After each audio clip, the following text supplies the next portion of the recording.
Hi everyone, and welcome back to Sheep Farm, and this is Sheep Farm 27 and another in the series of Meet the Flockers.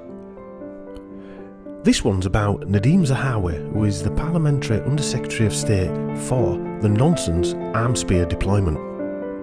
I felt we couldn't miss him out because of all the overlapping research we uncovered on him. He is another dangerous individual, a corrupt man, a man intertwined with all the usual accompanying shenanigans, dodgy business deals, bloodlines, banksters, and intelligence services, etc, etc. I would like to point out that I have not included everything we uncovered in this presentation. We'd have been here all night if I did. What I wanted to show was an overall flavour of who he is and who he's surrounded by. I've been in business all my life. We all have to earn a living, and we're all in some way, shape or form corrupted by the system. Just using money means we all have blood on our hands. We've all been corrupted by lies, and our intention is not to hurt anybody. We wouldn't knowingly hurt someone or take advantage of people who are in a bad situation. Zahawi sums up all that is wrong with opportunistic capitalism. He is an harbour shark, happy to take what falls off the boat at others' expense. Whatever the price paid, the end game always outweighs the plan. If the pain is someone else's, that is. As we're seeing now with the arms spear casualty list. I'd like to thank Sam, Lorraine and Jane, who is a Sheep Farm subscriber, for their input. I'd also like to thank author Gary Jordan, who wrote the book C19 Illusion, A Cacophony of Lies, which is a must-read and available on all the usual book outlets. Also, David Teacher, who I don't know personally, is author of Road Agent, which was written in the 80s, which contained some excellent information. And finally, isgp-studies.com for the fantastic information on their website, and any other sources I used but didn't mention, I'd like to thank as well. As always, we will only ever use mainstream sources of information. To save time and file size for download purposes, I won't be using video or the usual information that always displays in the background of these presentations. This will be available on YouTube, hopefully, and Podomatic, who distribute through Google, Spotify, Amazon and many more. Sorry for the long intro, but it's going to be a long episode. I know these long episodes are difficult for some people who'd like snippets of information on Instagram or TikTok or Snapchat, etc. But I like epic amounts of information, and the longer the presentation the better for me. So sit back and buckle in for another white-knuckle ride into the information abyss with the MP Nadhim Zahawi. Just who is this flocker? The Prime Minister of Greece has said that he would welcome people to come on holiday in Greece, but they will have to have some kind of vaccine passport to show they've been vaccinated first. Is that something that the British government is looking at, the idea of a vaccine passport specifically to allow people to come and go in the months ahead? No, we're not. And there are several reasons why we're not doing that. One, vaccines are not mandated in this country, as Boris Johnson's quite rightly reminded Parliament. That's not how we do things in the UK. We do them by consent. We yet don't know what the impact of vaccines on transmission is, and it would be discriminatory. Of course, you have the evidence that you've been vaccinated held by your GP, and if other countries require you to show proof of that evidence, then that is obviously up to those countries. But we've vaccinated, or we've given the first dose to 11.5 million people, and we have no plan of introducing a vaccine passport. We're also supporting businesses and organisations, helping them to manage the risk of transmission within their venues, including through the use of the NHS COVID pass for domestic use. I know that this has been of great interest to honourable members, and I wanted to use this opportunity, Mr. Speaker, today to reiterate this policy and offer the chance for the House to have its say. Mr. Speaker, this week, after a successful trial, we have rolled out the NHS COVID pass. This allows people safely and securely to demonstrate their COVID status, whether it's proof of vaccination status, test results or natural immunity. Anyone can access a pass via the NHS app, the NHS website, or by calling 119 and asking for a letter to demonstrate vaccine status.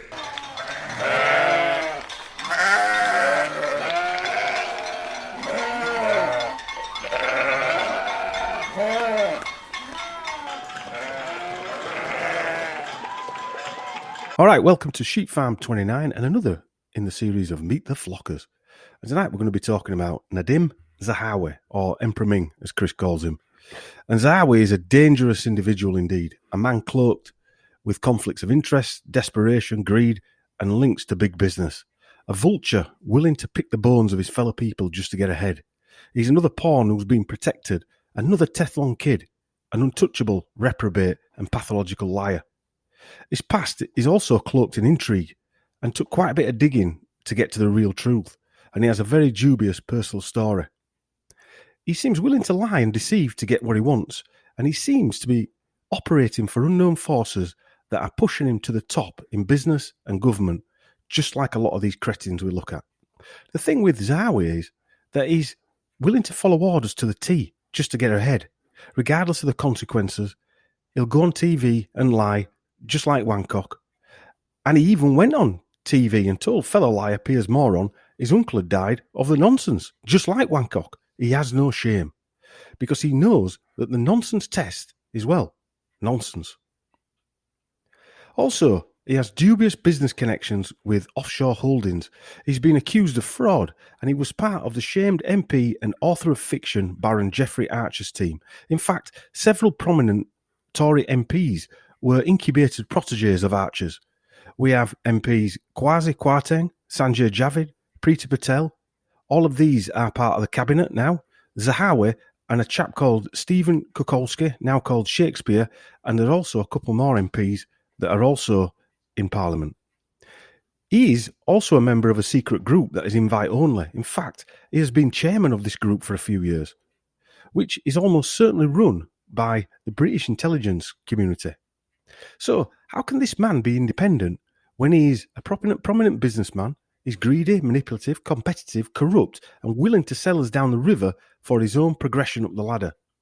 He, his wife, and father have amassed a property empire valued at £100 million and climbing, most of which has been acquired while he's been in office. And now he's coming after the children and our freedom. What is more startling is that this episode is not really about Zahawi.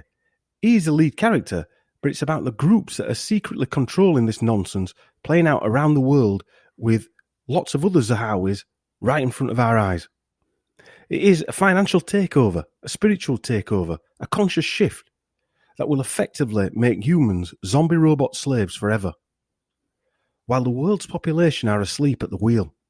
And we, that's the royal we who are tuned into this nonsense and can see the con, well, we are the only ones awake.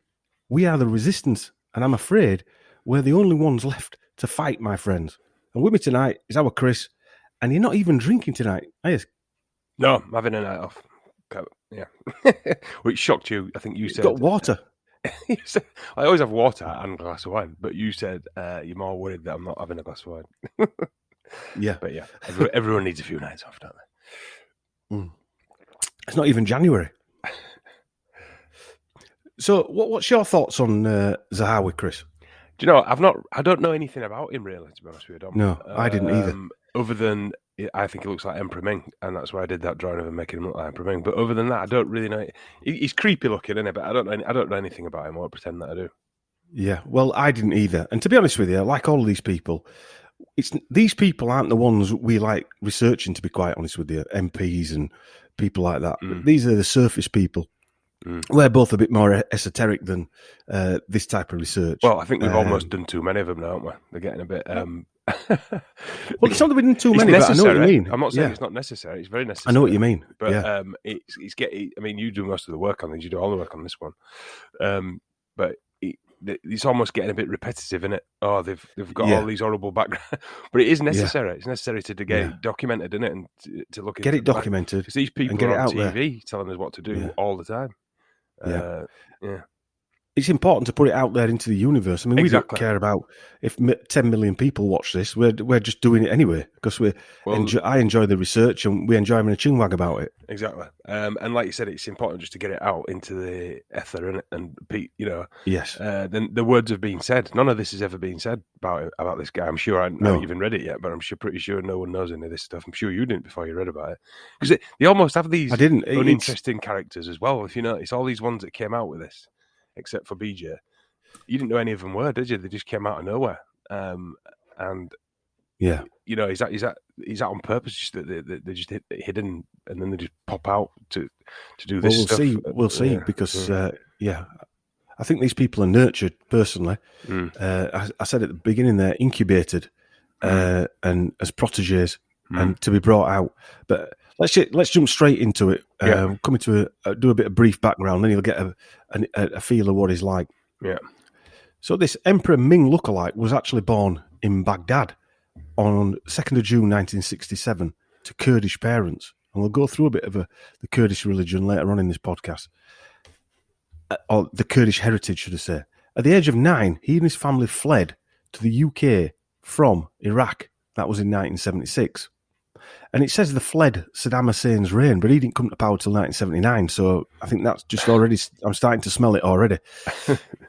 And despite being refugees, and according to Zahawi, penniless, and his father went bankrupt soon after arriving with a business deal, he managed to attend 2 private schools, Ibstock Place School and then King's College School, an independent school in Wimbledon, and a member of the Eton group of schools. And then he went on to attend the University College London, where he studied chemical engineering, receiving a BSc. Today, those schools charge nearly £8,000 per academic term, from age of 9 and up. And there was his sister as well, so it weren't just him. Does that sound like the typical refugee that left Iraq, terrified, and he came over here and he was able to just jump straight in to go to private school? Does that sound like a refugee to you, Chris? Not really, no. I wonder how many of them refugees that are falling off boats coming across Channel just go straight into private education. Yeah.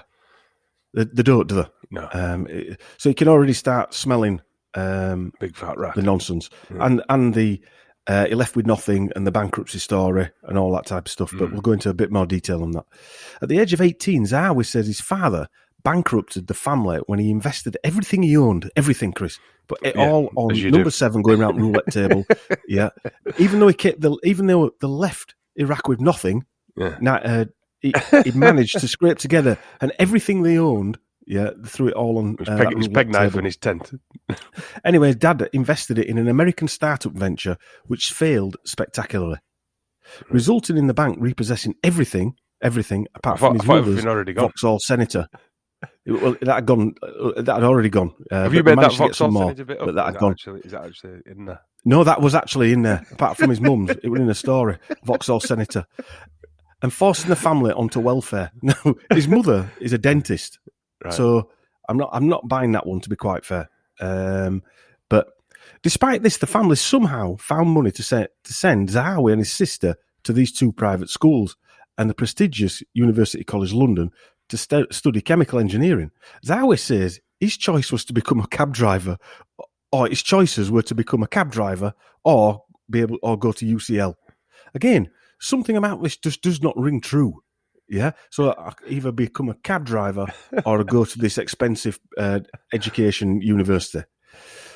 Today, UCL has living expenses for undergrads of about 11 to 15k and tuition fees of 9,250 per year. Perhaps it was different in the 80s. I know there was some government funding in the 80s for it was slightly different to now. But I know it's never been cheap to attend one of the top 10 to 20 universities in the world, and UCL is one of those top 10 to 20 universities. If his whole family's skint, you've still got to pay your way, haven't you? You've still got to, you've got to feed yourself. I mean, you could get grants and stuff back then, but it wouldn't have been easy, would it? And the bankruptcy story does play out into something else later on, I think. But anyway, we'll move on. But like you said, all the way through, his mother's a dentist. Dentists do all right. Yeah, but even then, I think it plays into something else, and I'll talk about that. Zahawi said of UCL that he enjoyed his degree but never wanted to practice as a chemical engineer. Why not become a cab driver then? Instead, he wanted to ride horses and was a good jockey. His ambition was to be an international show jumper. What? So let's get this straight. They've got no money, but he's got money to have horses. Now, we were brought up on a farm, and I used to show jump. And I did as well. But my horses, right? My horses were nags. Yeah, they were from Knacker's Yard, weren't they? I used to. His dad took great pride in saying, we were basically saving the lives and tried turning them into show jumpers. And anyway, so and I know how much it costs to keep horses and what have you. Yeah. And if you're bankrupt, right, and we weren't rich by a long shot, but maybe my dad liked animals. Maybe that's how him and instead of going on holidays, So he's a refugee. He goes to prestigious private schools. He has horses, but he's penniless. Yeah, what a massive load of contradictions. Yeah. This story sounds like nonsense narrative building to me. Yeah. And after graduating from university, he set up a small business with a friend focused on property. So he's penniless, but now he can buy property. You don't want to show jump anymore. No. How do you just? You got to go into property unless you got some cash behind you. When I started in business, right, I was begging and borrowing, and that's what you have to do. Yeah. You don't just say, "I'm going to go buy some houses." You don't set up a small business to deal with buy property. No. But after the housing market crashed in the 80s, he switched his focus to starting up another business selling colour T-shirts and sold 3 million of them in 18 months. Again, it's just that one of them stories, isn't it? I sold 3 million T-shirts. What, those T-shirts that change with your sweat and stuff? I remember them coming out. I don't know what they were. Mm. One observation I have here is both property and selling millions of anything requires quite some considerable cash flow. Mm. More than a typical postgrad student probably has lying around.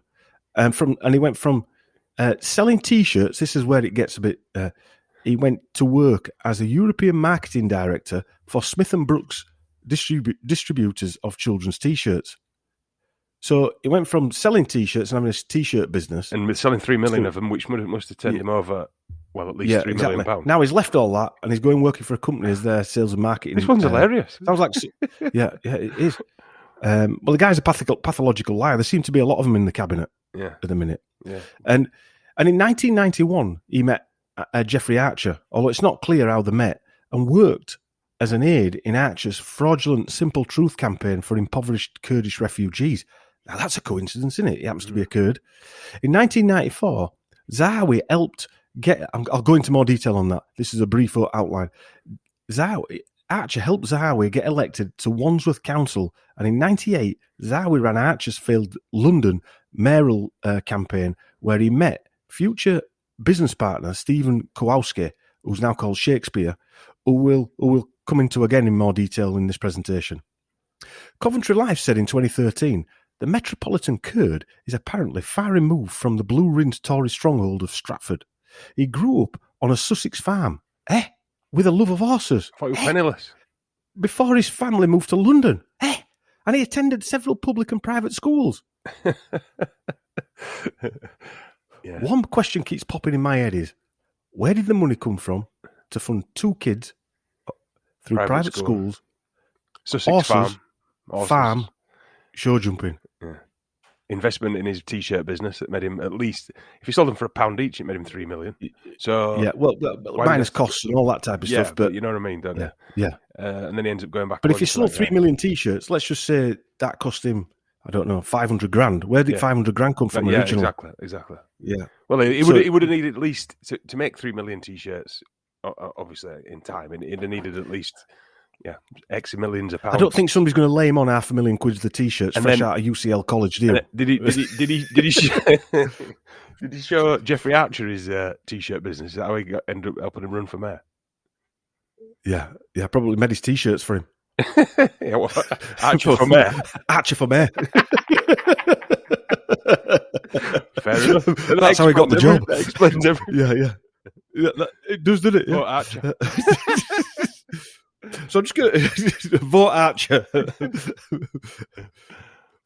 the line, twat. Put your tick in Archer's box. The line, twat. Right. Anyway, so Jeffrey Archer and the Simple Truth charity, right? This is where the plot thickens a little bit. Zahawi's early political career started in 1991. So this is after the T-shirt vote Archer business, yeah? And after he'd worked for that T-shirt company, making kids' T-shirts, yeah? Zahawi's early political career started in 1991 when Zahawi and fellow Kurd Brooks Saib who's, I think he's either an interior designer or an artist, is that guy, and he's married to his sister, is Zahawi, were aides to Jeffrey Archer during Archer's controversial Simple Truth campaign to help Kurdish victims of the Gulf War. Zahawi and Saib were nicknamed Lemon Kurd and Bean Kurd by Archer. No racism there. In 1994, Archer helped campaign for Zahawi for a seat for Wandsworth Council, as I said. So he's right in the middle of all this. This is 1994, so he's quite young here, in his mid-20s, and you've got somebody like Jeffrey Archer, who's an embedded Tory, pushing him in this campaign. Jeffrey Archer, to me, is the epitome of a British MP. Corrupt, liar, a lord, and worth apparently 200 million. He was jailed for libel, if you remember, after a newspaper accused him of being with a prostitute in 1987, and he lied, as did his friend Ted Francis, who later came out and said that Archer had asked him to provide a false alibi for the night Archer was alleged to have been with prostitute Monica Coghlan. Angela Pepiat, Archer's former PA, also claimed Archer had fabricated an alibi in the 1987 trial. Pepiat had kept a diary of Archer's movements, which contradicted evidence given in the 1987 trial. Andrina Coloquin, Archer's former mistress, so he's got a mistress on side as well, confirmed that they had been having an affair in the 1980s, contradicting the claim that he and Mary Archer had been happily married at the time of the trial. Coincidentally, the perjury trial began on the 30th of May 2001, just a month after Monica Coghlan, the alleged prostitute, died in a road traffic collision. More coincidences. You can't make this stuff up, can you? No. Yeah, you can't make this poor woman caught in the middle of a lie, and they've wiped her out. Wiped her out. These are the type of people mentoring these politicians now in power. Javid, Patel, Quotation, and now this lunatic. Patel, going to her, not very pretty Patel, worked for global PR firm Weber Shandwick. While there, she worked with British American Tobacco, which is BAT on the London stock market, the huge cigarette firm selling the virtues of smoking. This is the type of people. Weber Shandwick, the parent company, is owned by Interrepublic Group, and it's on the New York Stock Exchange with a 10 billion revenue and a market cap of 14.6 billion. And the old normal investment companies, the Vanguard Group and BlackRock, they all own that, and many others. And Javid, who is a good friend of Zahawi's, well, Javid joined Chase Manhattan Bank in New York City immediately after graduation, working mostly in South America. Age 25, he became vice president of Chase Manhattan Bank. Chase Manhattan is a Rockefeller bank, and during the early years of World War II, the German government sold a special kind of Reichsmark, just to give you an idea what the Chase Bank is, known as the Ruckwanderer marks, to American citizens of German descent. Chase National Bank, along with other businesses, were involved in these transactions. Through Chase, this allowed the Nazi sympathisers to purchase marks with dollars at a discounted rate. So they were helping to fund the Nazis while the war was going on and their own people were fighting them. The bank is also closely associated with and has financed the oil industry. Well, it would do because the Rockefellers owned Standard Oil, etc. He was made vice president at 25 years old of Chase Manhattan Bank. Well, you've got to understand that Americans like throwing vice presidencies. He's probably vice president of an area, right, not of the whole bank. Yeah. The bank is obviously closely associated, as I said, with the oil industry. Because obviously the Rockefellers own ExxonMobil and Standard Oil, etc. Chase, JP Chase, is now worth $468.24 billion. And obviously Vanguard Group and BlackRock Fund own quite a big chunk of that as well. ExxonMobil with a classic double cross in it. Double cross, yeah. Javid was an investment banker where he rose to become board member of Deutsche Bank International for 18 years. He left Deutsche Bank in 2009 to pursue a career in politics. His earnings at Deutsche Bank would have been roughly $3 million a year at the time he left. And the Evening Standard once estimated his career change would have required him to take a 98% pay cut. Does this make sense to you? think it's Deutsche Bank fatty, not Deutsche Bank. Deutsche Bank, Deutsche Bank. No, I think that. But why would he? He wouldn't take a £2.8 million pay cut, would he? Of course he would. Or whatever it is. He's a lovely person. You know, a year. Kwasi Kwarteng MP, Secretary of State for Business, Energy and Industrial Strategy. That's laughable. Kwarteng went to Eton College, Trinity College, Cambridge, and Harvard University on a Kennedy Scholarship. He has considered veganism to combat climate change. That'll work. We were on about this. You've been totally hijacked, the old vegan thing. Eat carrots, lower CO2.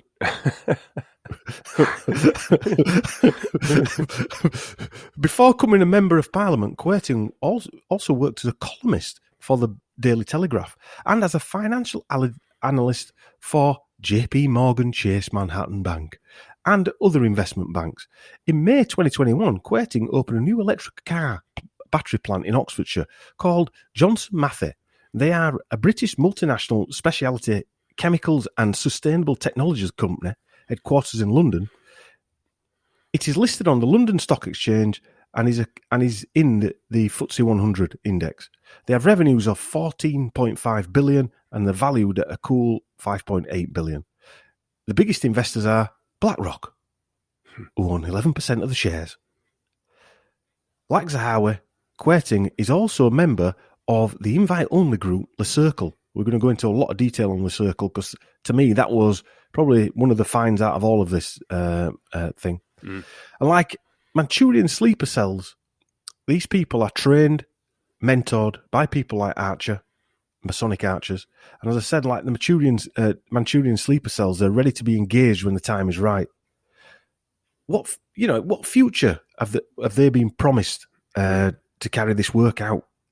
Well, you can see they're just three people, Chris. You know, they're not all these people. They're three people who are linked to Archer. I think all these characters, like BJ and all of them, like we've said before, they're just getting lined up. They're moving all the little pieces into place, weren't they? Was it already? I think it was probably already for this moment in time, right now. So do I. Years ago. I mean, that's what I don't think people can get their head around. That I mean, this started with their training going back into the 90s. But how much of a coincidence is it that Archer was training several, and I'm saying several, of and 3 or 4 of them are prominent cabinet members right now, that Archer trained them all, or they were there as his underlings at the same time. Yeah. Not by chance, is it? Yeah. That isn't by chance. It can't be by chance. Even when he went to prison, Archer, he brought a best-selling book out while he was in prison, didn't he? Because obviously soon after he came out. Yeah, he did. The Simple Truth charity, which Archer set up with Zahawi and his mate for oppressed Kurds. But there is more to this story, much more, in fact, that involves the different Kurdish groups, oil and weapons. But here's the official story, which is quite laughable. When Saddam Hussein suppressed Kurdish uprisings in 1991, Archer, with the Red Cross, we won't get into Red Cross, set up the charity Simple Truth, which is great coming from a liar. How can you the irony of it?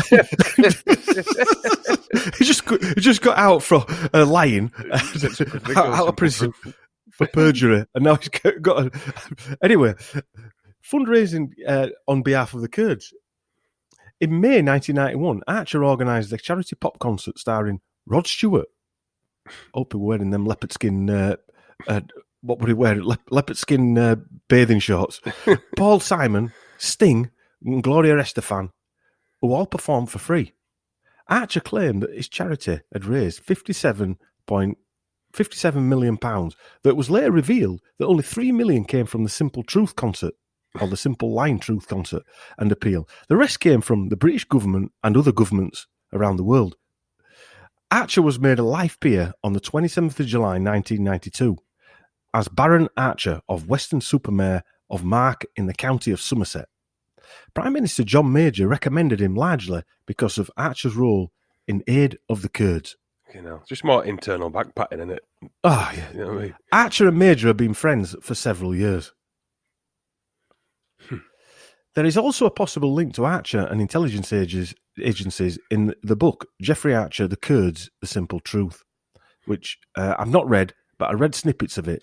And as we'll see in this next part here about Archer, in 2004, the government of Equatorial Guinea alleged that Archer was one of the financiers of a failed 2004 coup d'etat attempt against it, citing bank details and telephone records as evidence.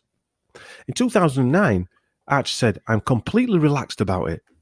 Mr. Mann, Simon Mann, the English mercenary leader of the coup, has made clear that it was nothing to do with me." In 2011, Mann, imprisoned in Equatorial Guinea for his role in leading the failed 2004 coup d'etat, but released on humanitarian grounds later, told the Daily Telegraph that his forthcoming book, Cry Havoc, would reveal the financial involvement of a controversial and internationally famous member of the British House of Lords in the plot, backed up by banking records. He claimed documents from bank accounts in Guernsey of two companies Mann used as vehicles for organising the coup showed a J.H. Archer paying £135,000 into one of the firms and Geoffrey Howard Archer, Baron Archer of Weston-super-Mare. A simple truth. I think I know you like putting yourself into research, Don, but I'd stop at reading one of Geoffrey Archer's books if I were you. I can't read that nonsense, man. But what you got to think is Zahawi was involved all the way through that nonsense. Yeah, these people are friends. Yeah. He's his protege. It made his bones, didn't it? Not just Zahawi, Zahawi, Patel, Javid, all these Quotation, and all these other people. Nearly swore then, who were with him. I think so Patel's quite frightening. I think you know when she started doing some accused of bullying, and you think, and she's actually saying she wasn't a bully, and you're like, I can tell you are a bully straight away just looking at your face. I'm sorry, you are. Well, she's got mad dog bollock eyes, hasn't she? Yes. Yeah, she's got them eyes that stare through you. She looks scarier than any of them, to be honest. Their eyes wobble. Yeah, she looks more stern and frightening than any of them. Well, none of them look frightening at all, except her. To be fair.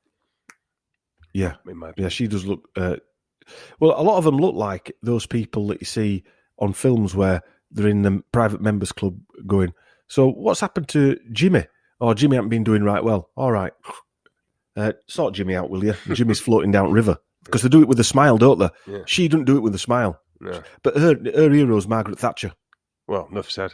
Exactly.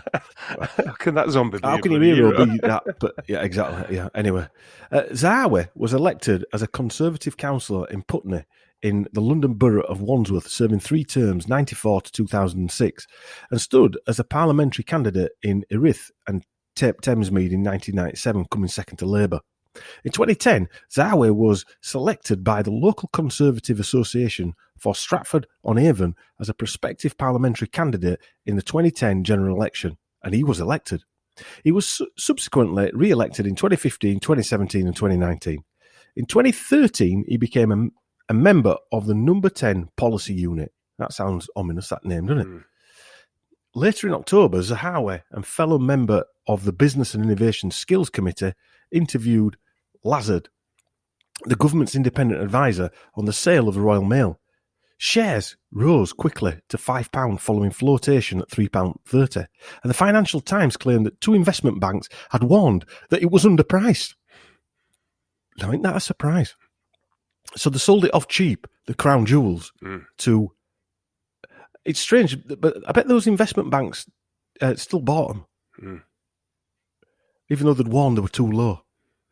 The Iraqi-born British politician who had served as Parliamentary Under-Secretary of State for Business and Industry since 2019 and Parliamentary Under-Secretary of State for the Nonsense Arms Spear deployment since 2020.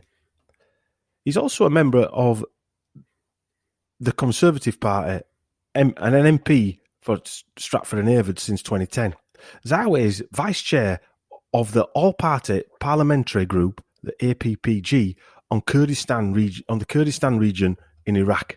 Why do we need one of them?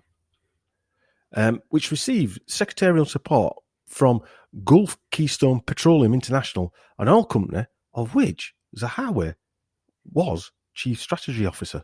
Now that's a shock, isn't it? Concerns have been raised about how MPs' independence might be compromised by such links between the APPGs and private companies, and specifically about Zahawi's connections with the oil industry and the effect it has on his role as an MP.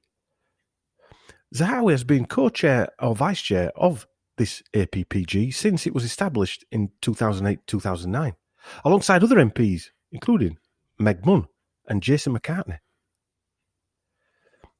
and was, until January 2018, Chief Strategy Officer for Gulf Keystone Petroleum. So he's working, right, in an all-party parliamentary group on Kurdistan. There's a company in Kurdistan called the Gulf Keystone Petroleum, and he also works for that, Chris. Yeah. He's independent. So just do a bit on Gulf Keystone. Gulf Keystone Petroleum Limited is an independent oil company and gas exploration and production company operating in the Kurdistan region of Iraq, and also the operator of the Sheikhan oil field. It was listed on the main market of the London Stock Exchange on the 8th of September 2004. It has 600 employees. The company was founded by the United Arab Emirates, Kuwait, and US private equity firms, and has been registered in Bermuda since 2001, with branch offices in So 2001, this was before the invasion of Iraq. Yeah? Right. Bear that in mind. Right. Yeah? Slicing the cake. It's got offices in Erbil, Kurdistan, London, UK. Through its subsidiary, Gulf Keystone Petroleum International, the company owns production sharing contracts for one exploration block in Iraqi Kurdistan. I think we can safely say that this is a tax-free offshore company in a British protectorate of Bermuda.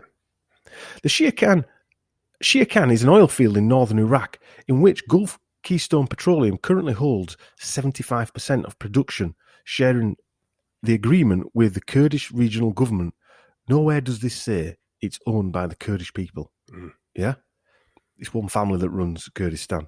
It is noticeably one of the largest giant super oil fields discovered in the last 50 years. The oil field has a production capacity of 40,000 barrels a day. The company's worth £340 million and is owned by all the usual investment houses, BlackRock and Vanguard. And also, Vanguard owned UBS, which is an investor, or part of UBS. So it's intertwined in so many different ways. So during the mass arms spearing and the lead up to it, Zahawi was working for the very investment companies that owned the stock in all of the companies involved in the current nonsense. While selling his fellow Kurds down the river and pretending he's doing them help via various spurious charities and policies. Do you think he was used from the beginning because he was Iraqi then? Yeah, it was used from the beginning. And this is where it comes back to that company's dad set up. If you think about, and I'll come into it probably a bit later on, I might as well mention it here. You've got people who are desperate to get some of the. They were from a prominent family in Iraq. Get some of the former life back, so somebody approaches his dad with a business objective, and his dad sinks his money in, loses all his money. Right? He's now fair game for security forces to say, look, we can line your pockets back, but we want you to do X, Y, Z. Your kids will go through school, they'll do blah blah blah, and you'll make a lot of money out of this. But we'll get you back in Kurdistan. Yeah, to earn and fill your pockets and get your own back on the regime. So back on track. After retirement of the previous Conservative John Maple, Zahawi was elected for Stratford-upon-Avon in the 2010 election. Zahawi joined Theresa May's government as Minister for Children and Families in January 2018. In July 2019, he was made Minister for the Industry at the Department for Business and Energy and Industrial Strategy under Bobo. And in November 2020, he was obviously the jib-jab Lord Minister. Zahawi was co-founder of international internet-based market research firm YouGov, of which he was chief executive until February 2010. During the time he was on the Foreign Affairs Select Committee, he was also chairman from 2015 to 2018 of the secretive transatlantic group Le Circle, but did not declare his membership or his chairmanship of this group. And this group is dubious, to say the least. In 2019, a member of his staff was listed as an administrator of Le Cercle in the Parliamentary Register of Interests. Le Cercle is an interesting group, which we'll go into deeper later. In February 2021, Zahawi said that there were no plans to introduce arms spear passports to travel abroad, describing them as discriminatory. He said people could talk to their doctor if they needed written evidence to travel. In 2012 and 2013, Zahawi claimed for a total of £170,234 in expenses, ranking him the 130th highest out of 650 MPs for pay or for expenses. In fact, he claimed that I think he was the third highest pay. I think it was nearly 600 grand a year. Right. He explained in his local newspaper, Stratford Herald, that the vast bulk of his expenses were staffing costs. What? That don't make sense. How does that make sense? In November sense? 2013, no. Well, you can just say it's staffing costs, so it is. Yeah.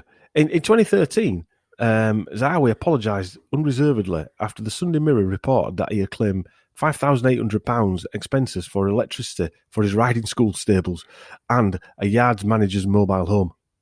You see, he should be instantly sacked, instantly out of the government, shouldn't he? For that, he should. No, any of us would not go to just prison for instantly that. sacked. Put in prison. Yeah, they're locking people up for having a coffee on a park bench with a friend. They're dragging them away. Yeah, and this twat is, and I know it's £5,800. Yeah, but it's tax evasion. They come down on you harder for tax evasion than they do for being a bloody whatever. Yeah. Do you know what I mean? For manslaughter. Zahawi said the mistake arose because he received a single bill covering both a meter in the stables and one in the house. He would repay the money, though the actual charge was £4,000. An article in The Independent also drew attention to the large number of legitimate but trivial items on Zahawi's expenses. Zahawi's various roles resulted in him reportedly being the second highest earning MP in the UK as of 2017. His declarations in the registers of members' interests included the following employment and earnings: non-executive director at recruitment company S3, monthly salary £3,333, interesting number, and chief strategy officer of Gulf Keystone Limited, monthly salary of £20,125. He's also a 50% shareholder of Zahawi and Zahawi Limited and holds shares in S3 and YouGov. In registers of members' interests in 2015, he also declared shares in Genil Energy plc, an Anglo-Turkish exploration and production company within the oil and gas industry. There's a surprise. He declared property interests that are residential property and 31 acres of land in Warwickshire with stables run as a livery yard by Zahawi and Zahawi Limited. What about that Vauxhall Senator?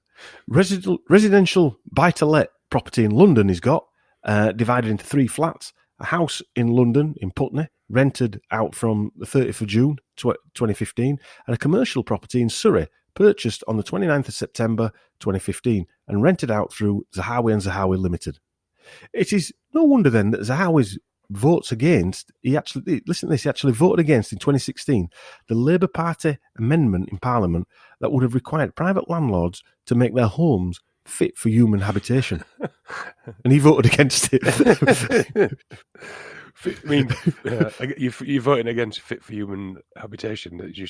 That's like something out of Victorian Britain, isn't it? Yeah. And also, how were he even claiming for his electricity in his house anyway? He probably can claim, say it's his office. Yeah. Yeah. It's still dubious, even that's dubious, isn't it? Right, so most of these people are just ripping the British public off, so they don't care because they're all part of the same club. According to Parliament's Register of Interests, Zahawi was one of 72 Conservative MPs who voted against this amendment, but who derived income from renting out property. Rented out shithole slums, bro. Dickensian, isn't it? I mean, we laugh, but it is Dickensian, yeah. The Conservative government responded to the amendment that they believe homes should be fit for human habitation, but did not want to pass the new law that would explicitly require it. What? Meanwhile, please put your face nappy on. Zahawi and Zahawi Limited is a business consultancy company registered with Companies House as other businesses and support service activities, with its registered address at the same Warwickshire stables. Clients of Zahawi include the research and consulting firm YouGov plc, of which he's a founder of that company, and continues to be registered as a shareholder. The Guardian reported early in 2017 that Zahawi had spent $25 million buying property around London for both personal and commercial use. Zahawi said in response that my first priority before anything else is my constituency work, and I would never, or have never, let anything get in the way of this.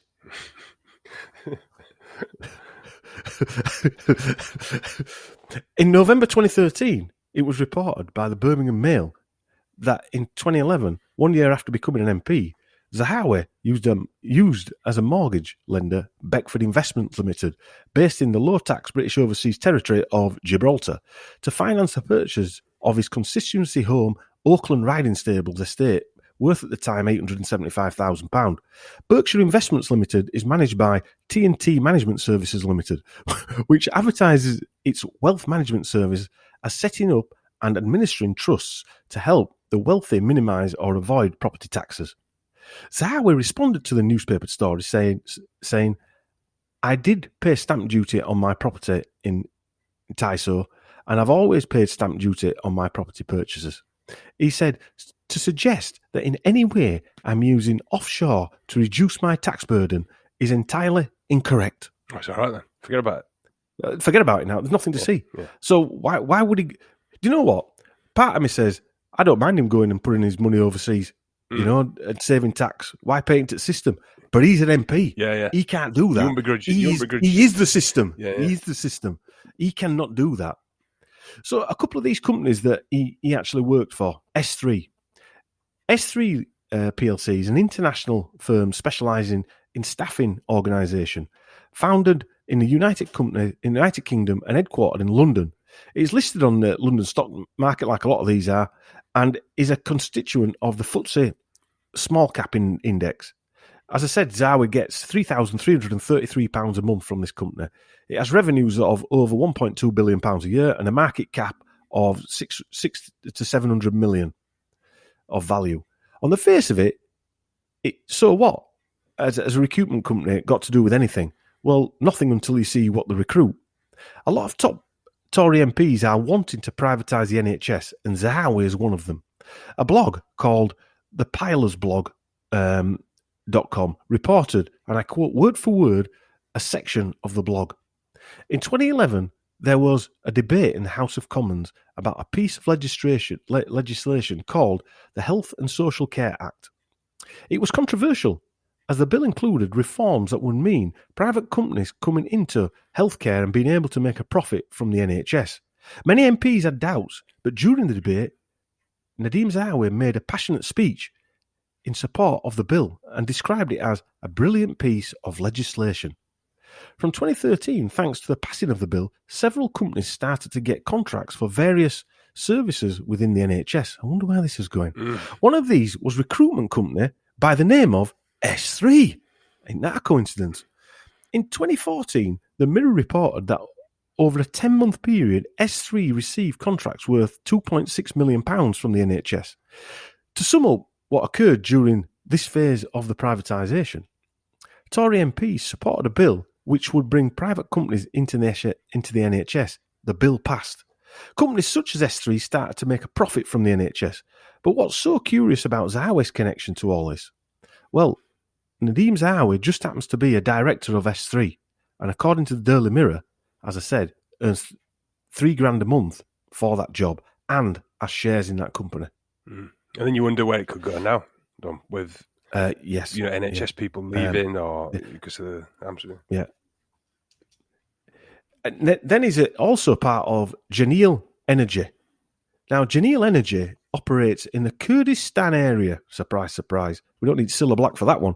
Not anywhere else but Kurdistan. It has a market cap of 386 million, and Zahawi owns shares in this company too.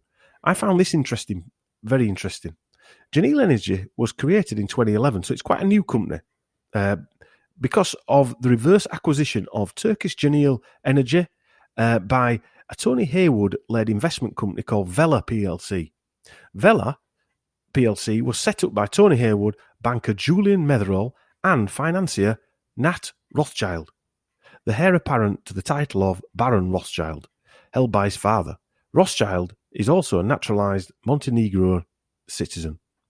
These are the people he works for, or the companies he has been given shares in by these characters, while working in governmental positions. That is a total conflict of interest on steroids. Thoughts, Chris? Yeah. Well, like I was just trying to say then, Dom, is this leading to something now? Because this is 2011 or whatever you were talking about, with the NHS thing and all these private companies. Is this leading to the final sweep when they will privatise the NHS, do you think? Well, I think they're doing it in parts, aren't they? Yeah, I didn't even know any of this existed, but yeah. Well, if you think about it, right, if you say, right, them mop buckets they're all right, we'll privatise that. So we'll pass a bill to privatise the Cleaning. Purchase of mop buckets for and cleaning. Yeah. It's not about health, really, is it? No. But if that covers health as well, all of a sudden that's slightly different, isn't it? It's just creeping in, isn't it? Slowly. Creeping in. Who paints these buildings? All right, blah, blah, blah. All right. Do we actually have to own the building, or do we sell the buildings off and rent them back? Is that cheaper? Then we don't have to maintain them all. All of a sudden, then, all the bits and I was thinking more of the nurses, where nurses now, if they don't get the AMSB, they could lose a job. But suddenly a private company turns up and brings all their own nurses in and whatever. Well, I think what you might find is that a lot of the nurses now, I know because I know a few of the nurses that work for us, a lot of them also work for agencies, like you in your chef world. You've got your name down in agencies, and the agencies can treat you differently to what that's what an employer can. Yeah. Which is just another slow way of privatising it, isn't it? Yes. So you're no longer employed by the NHS; you're just employed by agencies. Yes. Yeah.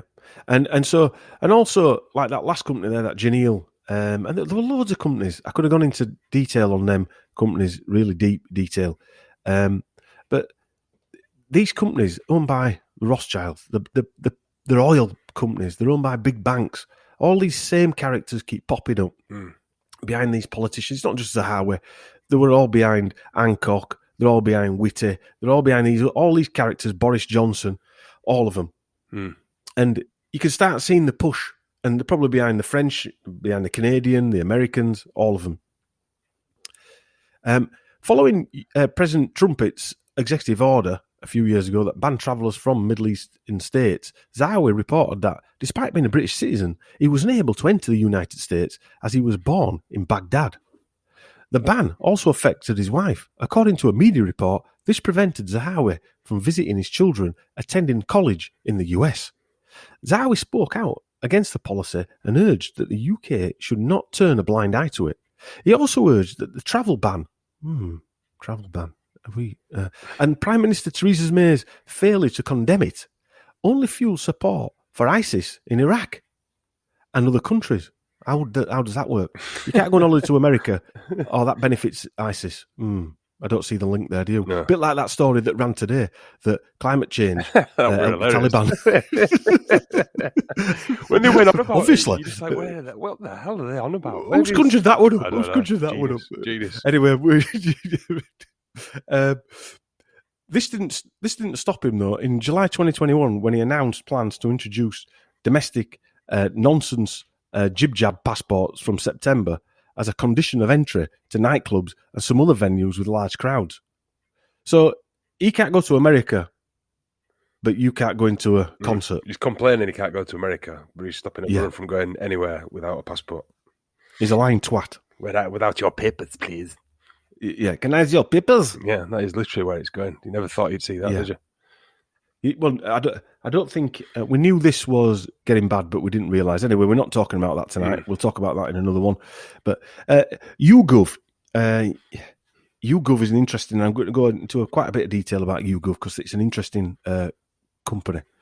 YouGov is a British international internet-based market research and data analytics firm headquartered in the UK with operations in Europe, North America, the Middle East, and Asia Pacific. YouGov was founded in the UK in May 2000 by Stephen Shakespeare, and future Conservative MP Nadhim Zahawi.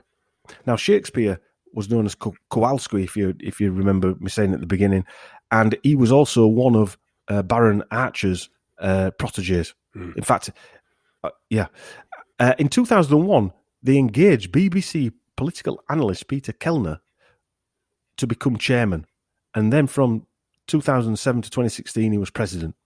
And we'll come on to Kellner because he's got an interesting story as well. In April 2005, YouGov became a public listed company in the alternative investment market, or the AIM market, on the London Stock Exchange. Major shareholders of the company are BlackRock and Standard Life. BlackRock and Vanguard also own Standard Life as well. So you can see they're sort of intertwined with these investment companies. One owns the other, one owns part of the other, yada, yada. YouGov has revenues of 136 million and is valued at 1.38 billion. YouGov specialises in market research and opinion polling through online methods. The company's methodology involves obtaining responses from an invited group of internet users and then weighting these responses in line with demographic information. It draws these demographically representative samples from a panel of over 12 million people worldwide. Now, what could that be used for? Should we wear masks? Oh, yes. There we go. So what they watch social media and stuff to get their numbers? Is that kind of what he's saying? Well, they actually have people who apply to be part of this survey. Yeah, but it's all online, as opposed to walking around with checkboards or ringing you up. It's online. I would hazard a guess. And they'll ask you a set of questions on a certain subject, and you'll answer it, and that's where they'll get the data from. You wouldn't be surprised if people just clicked on someone and didn't even know they'd signed up for it, would you? Would you be surprised? No, I wouldn't be surprised at all. And they're being used during this nonsense as well, YouGov, massively. Again, it looks like Zahawi didn't have a big stake in this. He's a founder. Now, if you're a founder, surely should have a decent stake in it. It doesn't look like he's got a massive stake in this. He sounds like he's been given something as a thank you for doing something. But anyway, as YouGov's online methods use a no field force, so they've got nobody out on the streets with checkboards, its costs are lower than the face-to-face or telephone methods. Founder Stephen Shakespeare owns 7.4% of the company, giving him a value of around 190 million in that business. The strange thing is, Zahawi does not own anywhere near this amount. Zahawi, who was chief executive until 2010, in fact, they were joint chief executives, when YouGov was set up in 2000, one of its biggest shareholders was Zahawi's Balshaw Investments, based in tax haven Gibraltar. Balshaw received around £120,000 in dividends from YouGov in 2017. Now, who owns Balshaw Investments, I wonder?